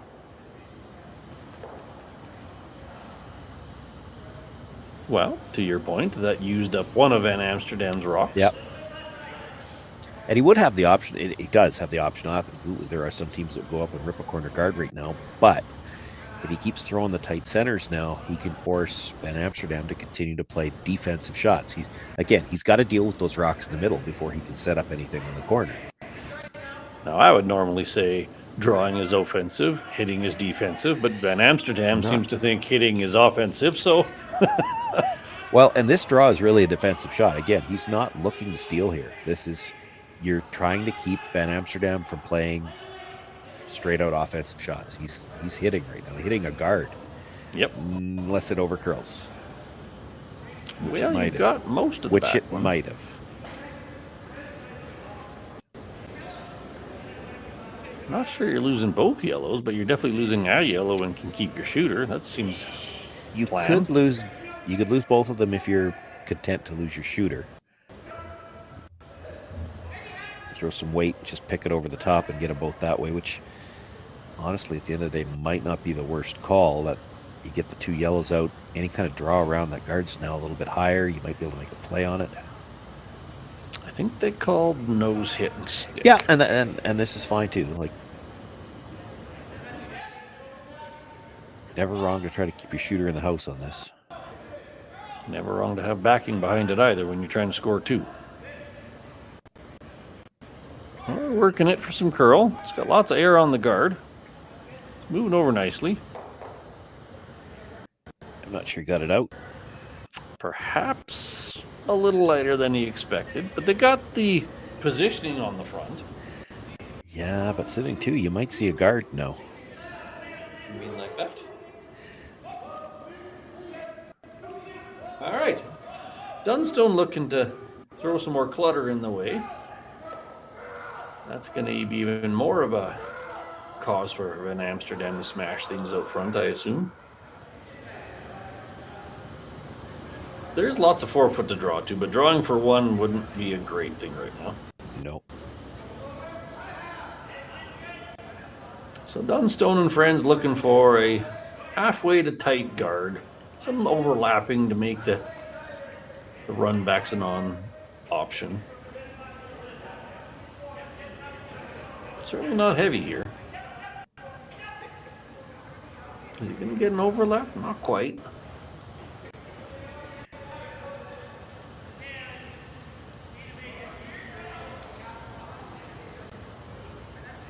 I would be shocked if he plays that draw. I was holding my breath because I just said I couldn't imagine he'd throw the draw, and then he walks up there and taps it. I kind of pictured the run back, yellow, green, yellow, clean things up in a lot of ways. That seems what we've settled on. Hardy cleaning up his shoe and getting ready. All right, so almost straight back, little off straight back.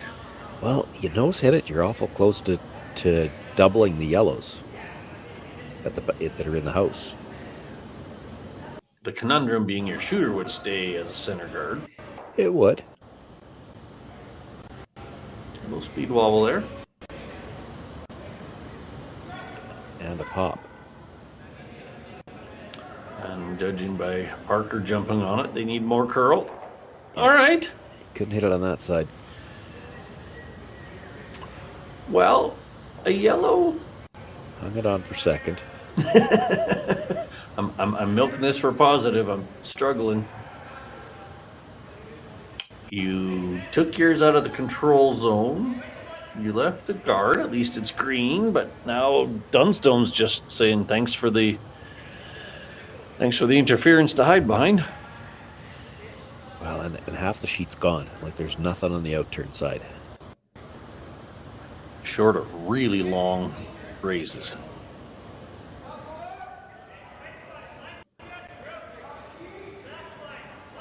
This has to smell like blood in the water to Dunstone.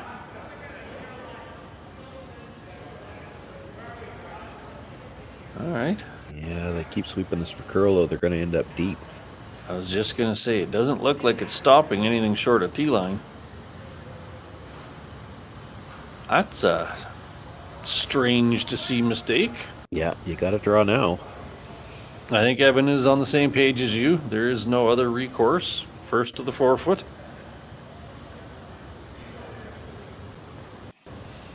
So now let's see if Jeremy overreads that throw by Colton or not.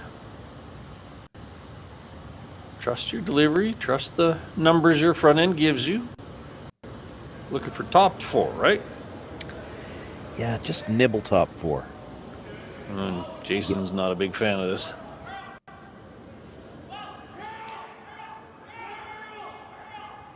These are always the ones where you got to be careful. You already know it's heavy. You're sweeping for curl. Well, now it's heavier. Tit for tat. That was 2 draws down. You might call it a fast path, but the fact that Jason recognized it as heavy immediately makes me think that it was just overthrown. Yeah. All right, let's see if Dunny has draw in his back pocket. He's certainly thrown lots of them tonight. Once again, looking for something top 4-ish. There's plenty of space between that guard and the house to get fully buried.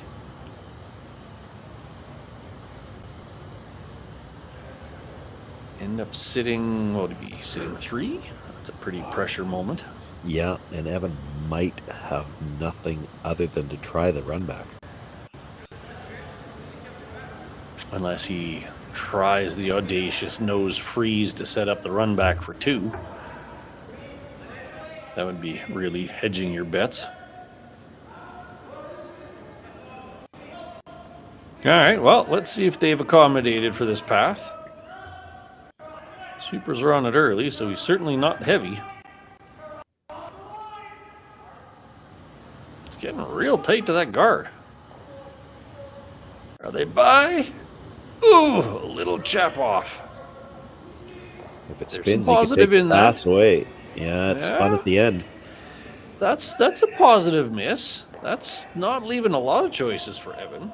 But it does seem like there's a draw path still. Do you think that port's there to still draw it in? I think it's generous to call anything I see there a port.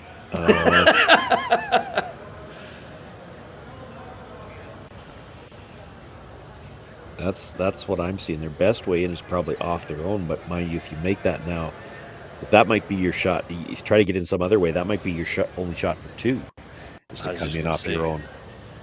Can you just catch an inch of that high yellow and spin down to the top 8, top 4? Could you play that same in-turn draw? The stagger's the right way with the guards. Looks kind of ugly from the camera, but the overhead's not so bad.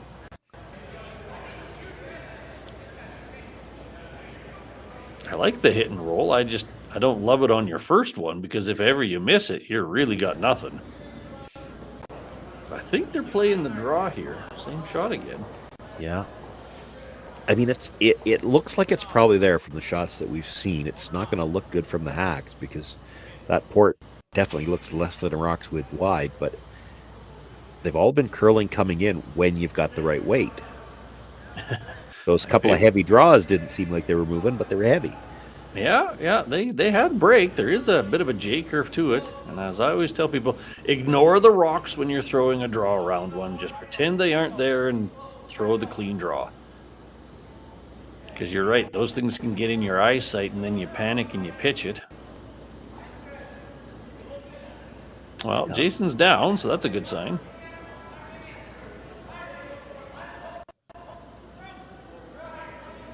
You're not oversweeping. Got to get it to go over a little bit. It's through the port. That's got to stop. Well, 5-ish tries and finally it's in the 4-foot. Good shot.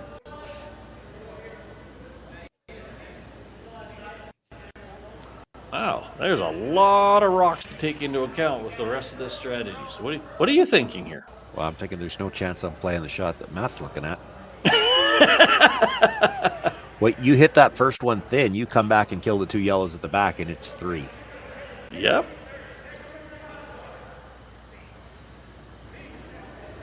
Did you like the nose freeze? Yeah, I don't hate it. How does he score 2 if you come in there? Even if you're a couple of feet short of it, I guess he still got the roll in off the side one, but...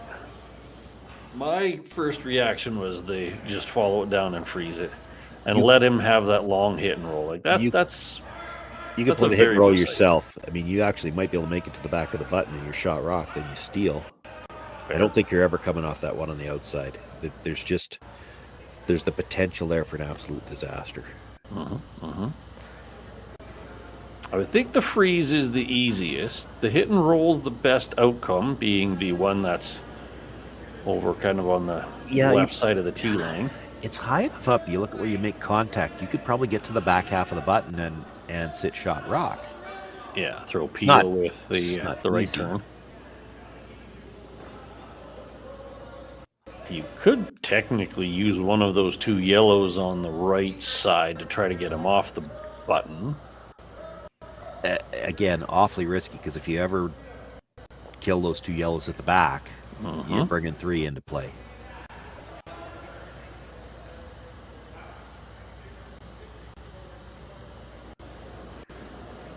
Don't you wish you had a microphone right now to listen to them? Well, they seem to like this one. Yeah, I don't know if he's going after the double necessarily. One of the Harndens I saw just said, "Well, let's just hit and roll off this one," that's a safer option. I mean, you have to hit this fairly thick to make sure that you aren't going into those 2 yellows at the back. So the absolute perfect is call it 8-foot double takeout to sit shot buried. The backup plan is just roll in as tight as you can to cut down as much house as possible so that Evan can't play that same draw. Yeah, even if he just rolls to the side of the green, the side of the other stone, like he can't come down to the face. You could easily roll this to a spot where he can't come down to the face of his own and be shot rock.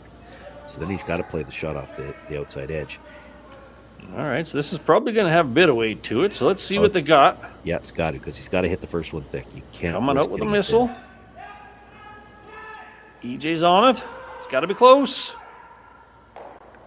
Ooh-yah! That was just a hair thin. Got Evan off the button, but that didn't really help him a whole lot. There is a chance. There's a shot for 3. There's a couple of them. You could almost get to it with the heavy draw again. That was my first thought. It kind of looks like the same path because he was almost onto the center line, right? Yeah, you got to get by the one that's biting the 4-foot. That's a little iffy. Worst case scenario, you chap off of it and you get your 2 because you're only throwing back line, right? Yeah, you could. Yep. That's the safe on that, right? You're throwing back line, trying to move that yellow one, call it 1.5 feet. If you happen to chunk your green one in the middle, you're still getting 2 out of it. Short of being heavy. Evan's kind of liking this run back by the looks of it. Well, I mean, it's there too, right? It's a long run back, though. But there's nothing in the way, and the ankles. I mean, if it was shorter, you'd probably play it for sure. Correct.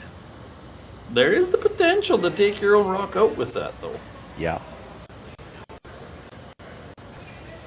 still got the in-off on his own to get 2 for sure, too. Mm-hmm. That's what he's looking at now. How do you not grab a chance at this 3 in the second end? You're already sitting 1.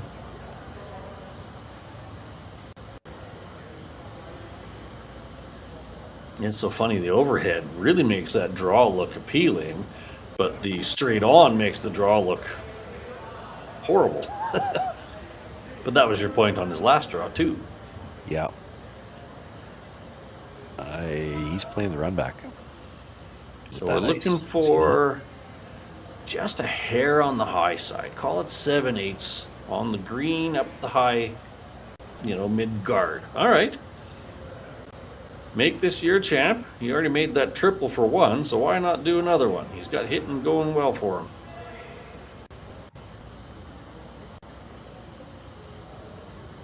Here we go. Doesn't have to be heavy. Let your sweepers be part of it. I like it. Maybe a little less pop than he thought, because Jason's on it real early. It'll take the other turn when he hits it. There it goes. How's it look? There you go.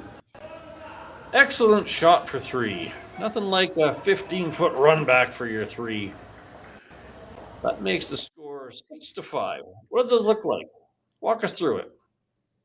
Well, on the other hand, you didn't see as much pop as usual, so they got the inside brusher on right away, trying to hold the line. He still got plenty of rotation, which helps hold it. At the end, it actually could have stood to curl just a hair more, but with that quiet weight, half a rock on the second one, and doesn't roll very far. Brilliant shot. Yeah. All right, so it's 6-5 in Amsterdam after 6. We'll be right back. Developed over a decade in collaboration with the finest ice makers this side of the Atlantic, the Pebblehead PB5 is nothing short of a triumph of sophistication and craftsmanship. Weighing less than half its lumbering copper predecessors, yet boasting 10-fold their durability, the PB5 delivers perfect, consistent ice, time after time. The PB5 by Pebbleheads.com, the apex of ice-making ingenuity for the roaring game of curling.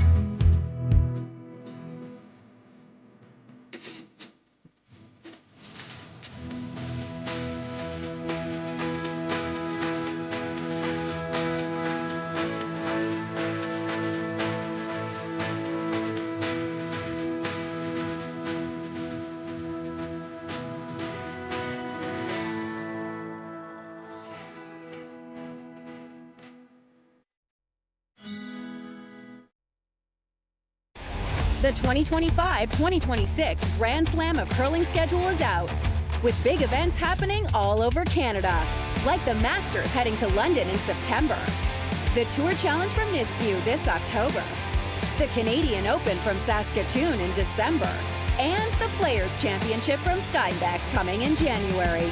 Early bird weekend and full event passes on sale now at gsoctickets.com. Let's rock!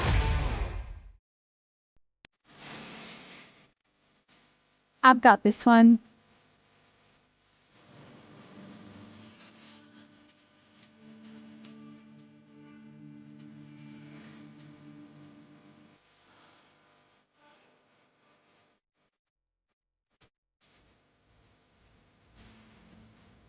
So, how was that?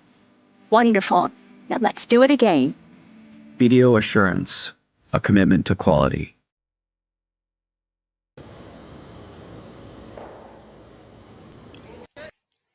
Well, with 1 point separating the teams here in the 7th end, the play has slipped into the rings. And in this case, you'd expect there's a very good chance probably both teams might be content to play this through for a blank. They're, I have to think, a little tight for time. See if we can get a peek at the clock. And with that 1 point separating the teams, Van Amsterdam happy to have the lead. Dunstone might be happy to have the hammer coming home. It looks like we're going to have an exchange of hits. There we go. Time. You know, if you play a quick end here, it's not a problem for either team, but definitely Van Amsterdam a little tight for time if he had to play an aggressive end here. Doesn't look like that's going to be an issue now.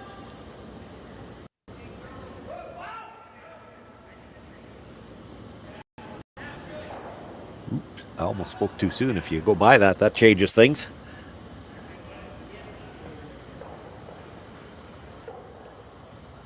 Evan calling this one into the ring, so he doesn't even want to entertain the notion that Dunstone might try to score a deuce here.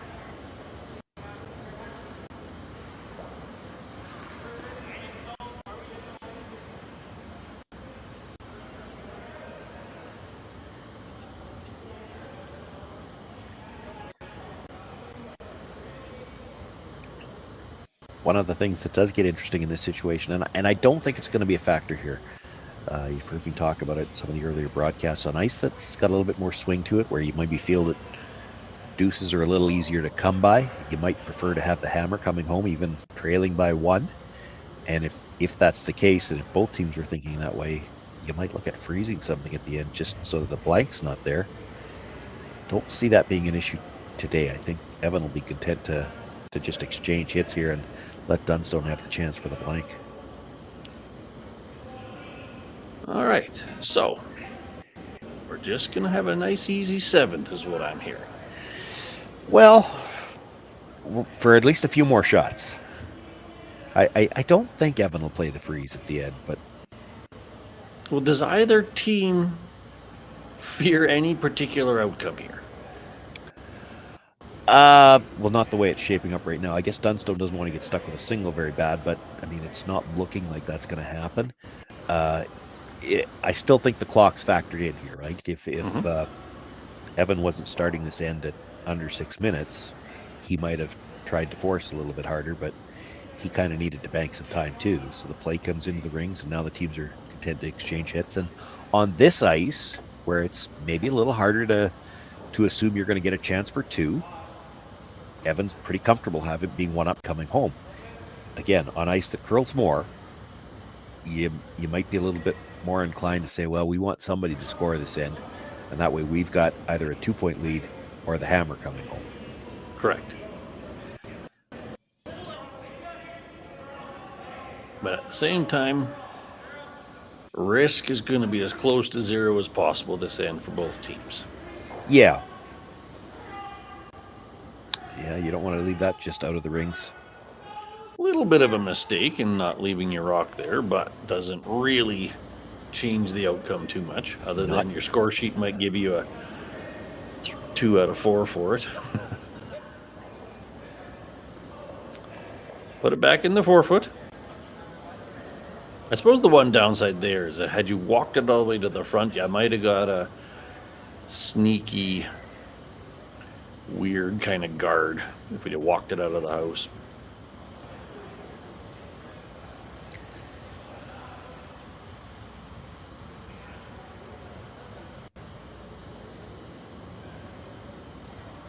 All right, so that didn't quite make it, but technically you could draw behind it, but that's so tight you wouldn't want to even risk it anyway, so yeah, smack it. Absolutely. Would you roll this for a corner guard? Nope. You're playing for the blank now. If you were trying to score, you were coming in, because that's third's last stone. Absolutely. Evan's already down at the other end. He is tight for time. Should be better now. We've had a pretty open end. Do you ever put this somewhere other than the 4-foot thinking, hey, this might be a spot he doesn't understand? I put it in the back 8-foot, let him hit it on the nose, and then you think about freezing to it. You don't. But again, this is not the ice for that. Like, it's if you were more worried about the chance for a deuce, you wouldn't give him the easy blank. This is not, as much as we got a lot of points on the board, it's not like the deuces have been easy to come by.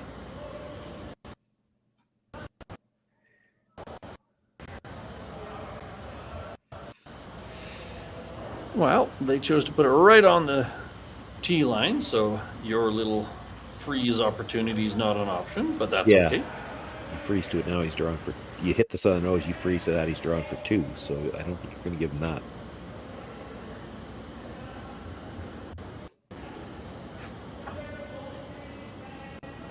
Matt might not even want to think about the possibility that he might be just trying to blast this out and roll out of play himself, so there's not even an option.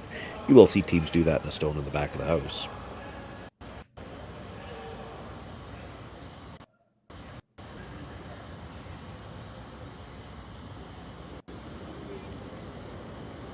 All right, so working our way towards the blanked end. Nothing fancy, nice and simple.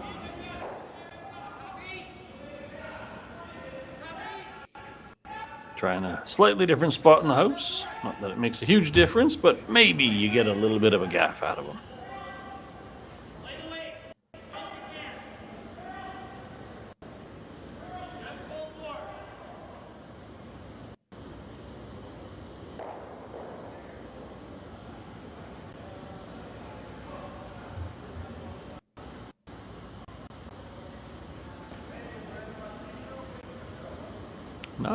Not heavy. Working it hard, but hey, it's just got to be in paint.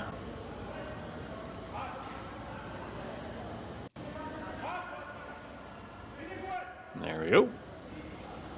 Now Dunny's going to have the quick little peel and run. Did what run they and want, then peel. Yeah, did what they wanted to do. They've forced. There's definitely a preference, and both of these teams, I think, have the same preference. They prefer to hit from the outside in. Matt also got that preference for his out turn as a rule, so he still throws the in turn really good. But if anything here, you forced him to his less favored turn, I guess.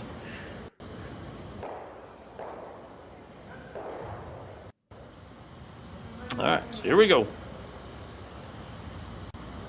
Nothing complicated, but you still got to do it right. Heck knows we've seen enough accidental peel mistakes. And there you go. Put those two in the corner, and we got a blank on the board. We'll be back in just a couple.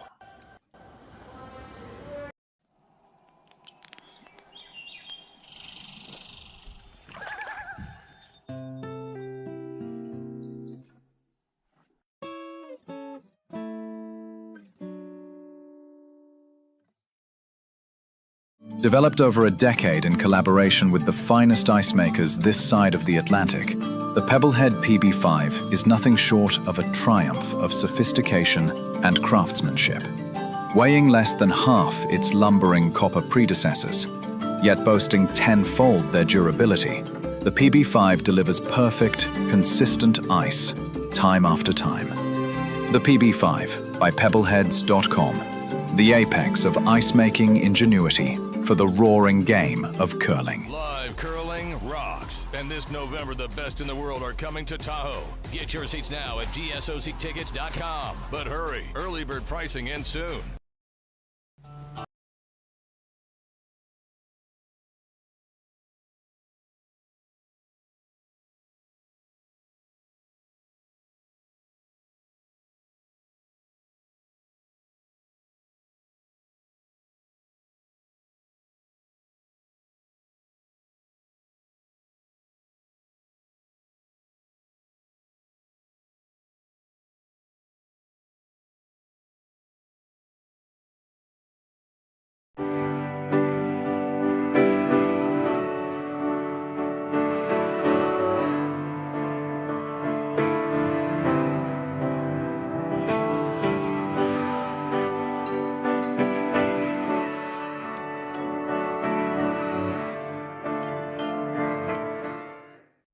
Ste.Marie Airport Development Corporation, owner and operator of the Ste.Marie, Ontario, Canada Airport, is proud to support the Sioux Curlers Fall Classic and welcome all to beautiful Sault Ste. Marie.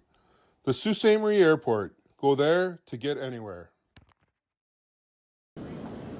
Welcome back, curling fans. This is end number 8 in what's proven to be a very back and forth exciting semifinal between Van Amsterdam and Dunstone. Dunstone's down 1 but has hammer. Sean, what do you think? Well, it's that classic age-old battle. Well, maybe not age-old, but since the invention of the free guard zone, it's been an old battle. Would you rather be the team that's one up without last rock or the team that's one down with last? And on this ice, I would feel a little bit more comfortable in Evan's situation. You've got that lead, and as much as we've got a lot of points on the board, it's not like it's been real easy to set up the deuces. In fact, most of the big scores that have come up on this board, it's been mistakes. If you play mistake free, it's hard to set up a deuce on this ice. That said, Evans also had the savior hits in his pocket. Yeah. So, this looks like double corner. Bit surprised for double corner when you're only really trying to get a 2. You know you're playing against a team that's willing to walk up and peel the corners, so you maybe feel like you need 2 to get started. Sure, you can afford to lose a few rocks, I get that. Evans doing, as you said, crowd in the middle, trying to make Dunstone be defensive and play through that path. Does he throw a second guard, or is he just going to try to put them in the house now? It would be tempting, I think, here to throw the second guard. You come into the house, and Dunstone's going to run the guard straight back, and he might kill all 3.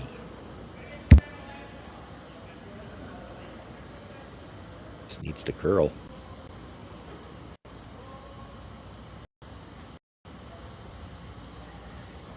They had to give it a little bit of brush to get the curl. They got the 3 guards in a row, or the 3 green rocks in a row. They got second guard, but the first 2 were a little closer together than they might like.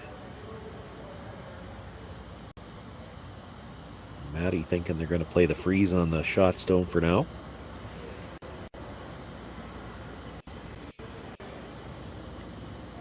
EJ Harnden on the out turn.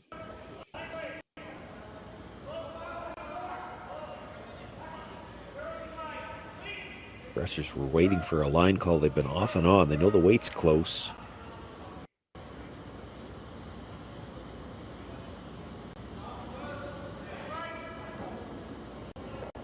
Comes down, nudges it just a little bit, but stays on that good angle.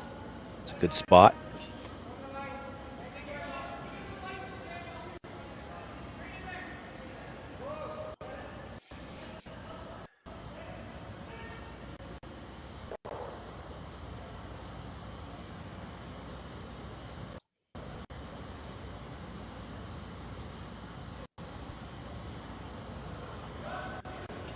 Jason being asked to come down, get to the inside corner of that stone. Keep plugging up that middle.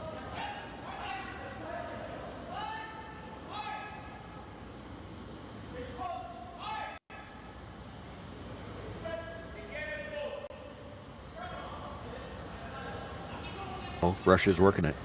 Want to get right to the face of the yellow one. Inside the edge of it a little bit if they could. They're going to get right to the face. Still leaves it angled to go onto the green shot stone. Well, that's a lot of green down the middle.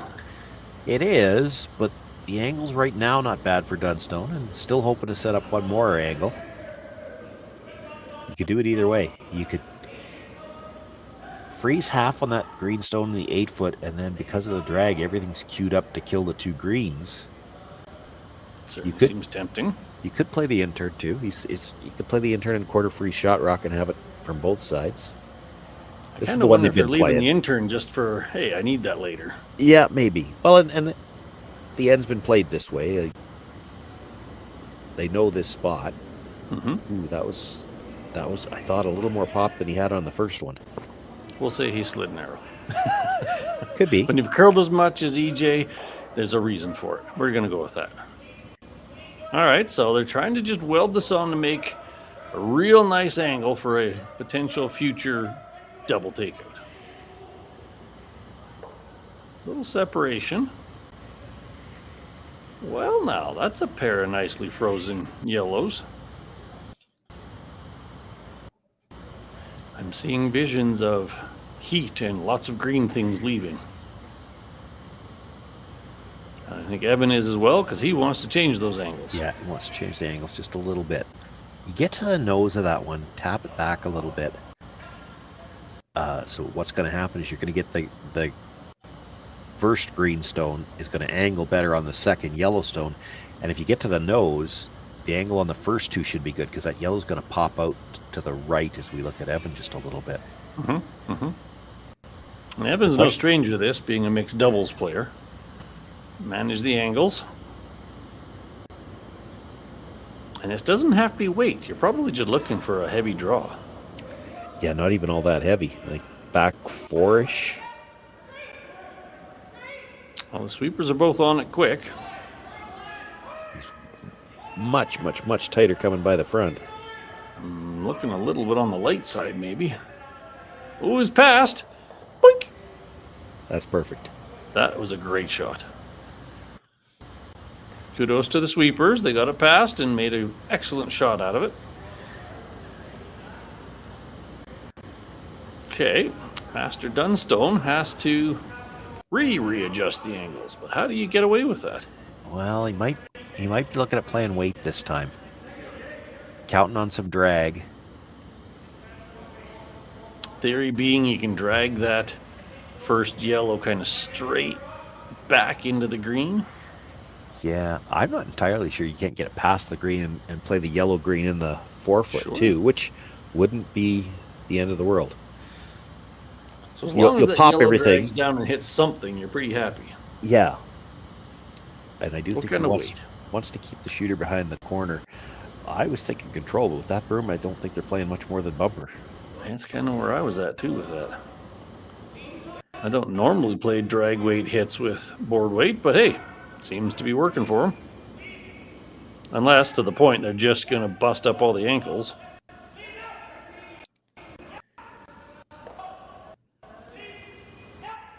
Not a heavy sweep, so they seem to like it.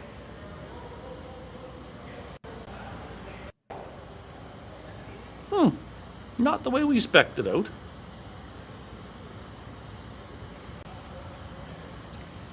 It gives them better angles again, though. Yes, it does. Those greens are in a very straight line. Yellows are all accessible, for good or for bad. Evan doesn't like the fact that the yellows are accessible. No, talking about the guard. So if Evan chops off this side of the house, is Dunstone going to let him get away with it? Oh, there we go. I think Dunstone's running something back after that. He may not run it back hard, but I think he's running something back. The yellow-green angle is just too good.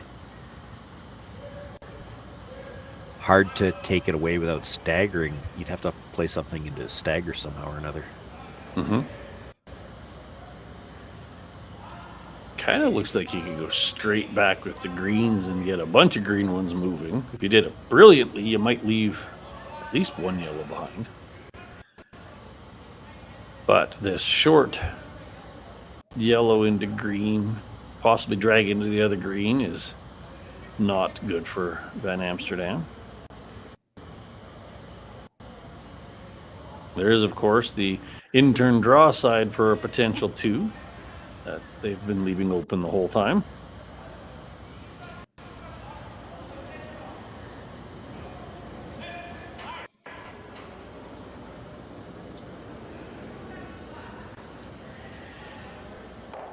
I think most of this conversation is about what are they playing. Like, the only shot that I've seen them really discuss, like they're talking about options, but they've talked about playing for themselves is the guard. And I think all these other angles that they're looking at are, well, what is he playing if we play the guard? And if he makes one of these other shots, now the guard's in your way. Exactly.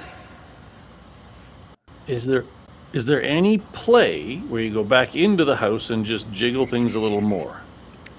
You know, if I'm looking at the in-turn, if you could get to that green at the top of the 12-foot and chisel it into the yellow, but then where does your shooter end up? You could end up leaving a double onto the one in the button. It'd have to be more than draw. You'd have to be making sure you were rolling to the back of the house. And it's iffy whether it's there or not. If that green had gotten pushed just a little bit farther, I think I'd be playing on that. Sure. They've elected to go with the guard, I think. Yeah. A lot of broom tapping. This seems like the shot. They're putting it right in kind of the upper corner of that black logo. This is curling a little too much, but they got the line. Leave it high, it's fine.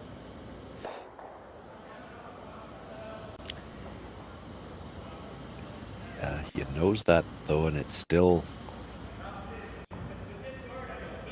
So now, this is that one that Van Amsterdam was identifying, that kind of yellow angle into the pile. Yep.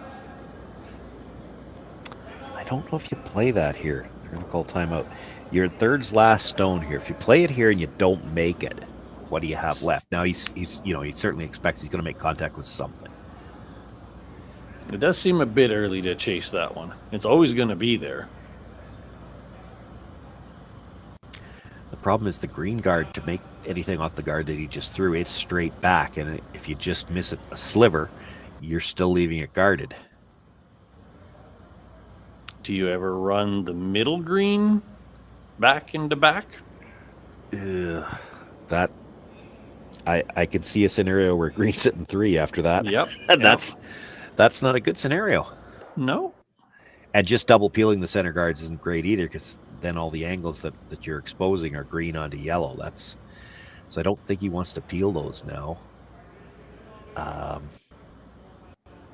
If there was a way to peel the top 2 greens without any risk of losing one of those corners, because he might need one of those corners later.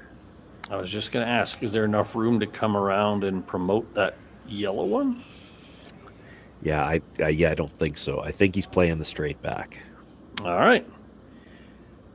This is what I was seeing before they called the guard, and that's why it's good that the guard's as high as it is. They've made the shot as tough as they could. All right, so we're looking at basically straight back with the green to catch the yellow into the green, and theory has it could actually get the second green also moving out of the 4-foot. It could. It's hard to know exactly how it's going to come off. I mean, it could also touch the yellow. It's not going to throw this real hard, I wouldn't think. Let your sweepers have a chance. Well, they needed to come up. Close. Well, it wasn't quite how they scripted it, but they managed to get a lot more room and one green out of the way. Yeah. You're sitting, what would you say, 2, 4, 6? That green pair is very doubleable, though. So that's a different conundrum for Van Amsterdam. Well, I think green's sitting 2 right now. And what I see is he's got to freeze the pocket. They're going to call timeout and talk about it, but it does seem like a smart place to put it, because that pair of greens is just not good for Van Amsterdam at this moment. Freeze the pocket, push yours back a little bit. Yeah, you could do that, because if you push yours back a little bit, you can probably get a little bit angled onto the yellow. Mm-hmm.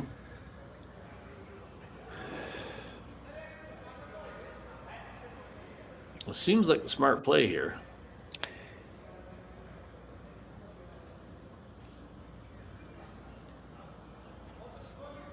I don't know if I love the idea of the bottom green one getting moved over any. That's the one potential downside of pushing the first green. Yeah. So you really got to catch that thin. Got to get to the inside for sure. Well, it looks like what they're going with is something into that pocket. You could put a right dead in the pocket. You could jiggle the top yellow and green a little bit, but right in that center pack. Yeah, you can't really see it from the overhead if you look at as we look into the house. Keep in mind that yellow stone, it's still guarded. Like, they can't get at it directly. No. Dunstone. Yeah. Like, Van Amsterdam doesn't need to. He's content to get to this pocket. The yellow green would be a good angle for Dunstone if he could get to it. I don't think he can get to it. All right, well, let's see what they got here. We're looking for dead cold draw, top 4. If they love it enough, they could jiggle things. We got Jason holding it out early. Parker getting ready to make a little bit of a move if necessary. We're past the first guard. It's walking over. They're certainly holding the line like they want to hit their green one. And there you go. Now we're back at that long angle. Yeah, I'm not sure that they're looking at hitting it the same way. He's looking at heading into the green that was just thrown. I'd be looking to put it into the yellow like that and just worry about killing the 2 greens that are biting the button. You still got to have to figure out how you're going to score 2, but right now you better worry about being able to score it all. Yeah, if you don't move the stone off the top of the button on this one, you may not have a shot for your last one at all. So, we're getting up in the the complexity and difficulty factor, but we're looking for about a 45-degree angle. Slam it into, in our book, preferably the yellow one. Yeah, 48 degrees, I think. 45 might be a little off, yeah. Sorry, I didn't pack my protractor. Oh, you're right. That's a little steeper. It depends if you're going for the green or the yellow. Probably closer to about 52, yeah. All right. And then hit the yellow, hit the green, hit something, and hope for at least 2 greens to move. Yeah, that one on the top of the button needs to move here.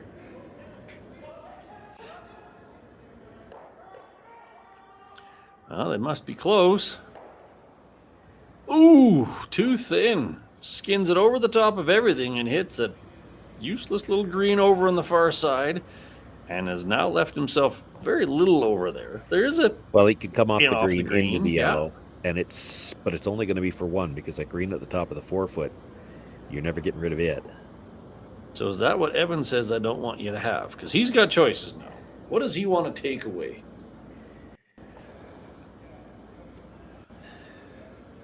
Kind of like he's thinking on the same page. That green is the best rock Matt Dunstone has to use.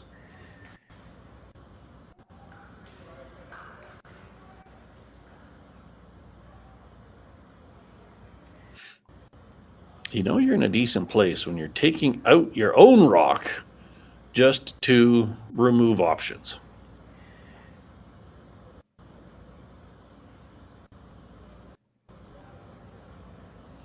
So we've seen Evan with some glorious hits to save the game, and now we're going for a simple hit to secure the game.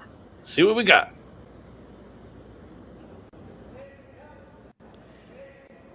Parker with the broom down. Needs to roll out on this as well. That's the whole point. Doesn't care if he loses one of the ones at the back. Doesn't. There you go. Gets rid of the green. There's no angle over there at all.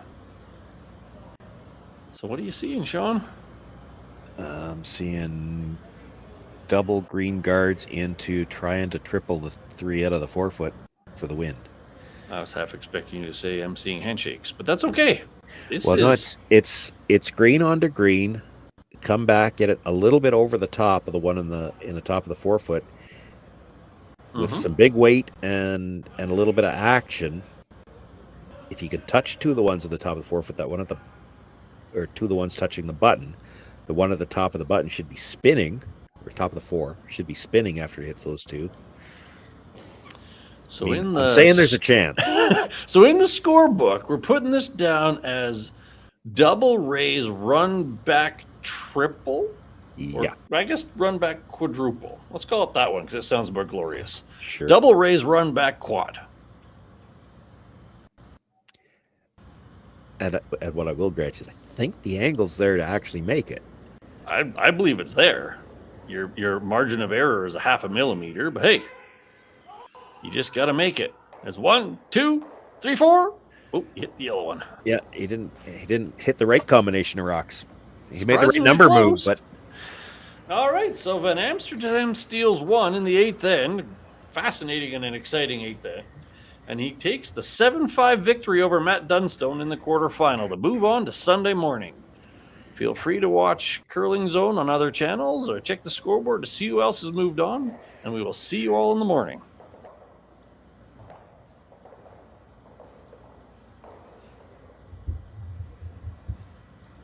Live curling rocks. And this November, the best in the world are coming to Tahoe. Get your seats now at gsoctickets.com. But hurry, early bird pricing ends soon.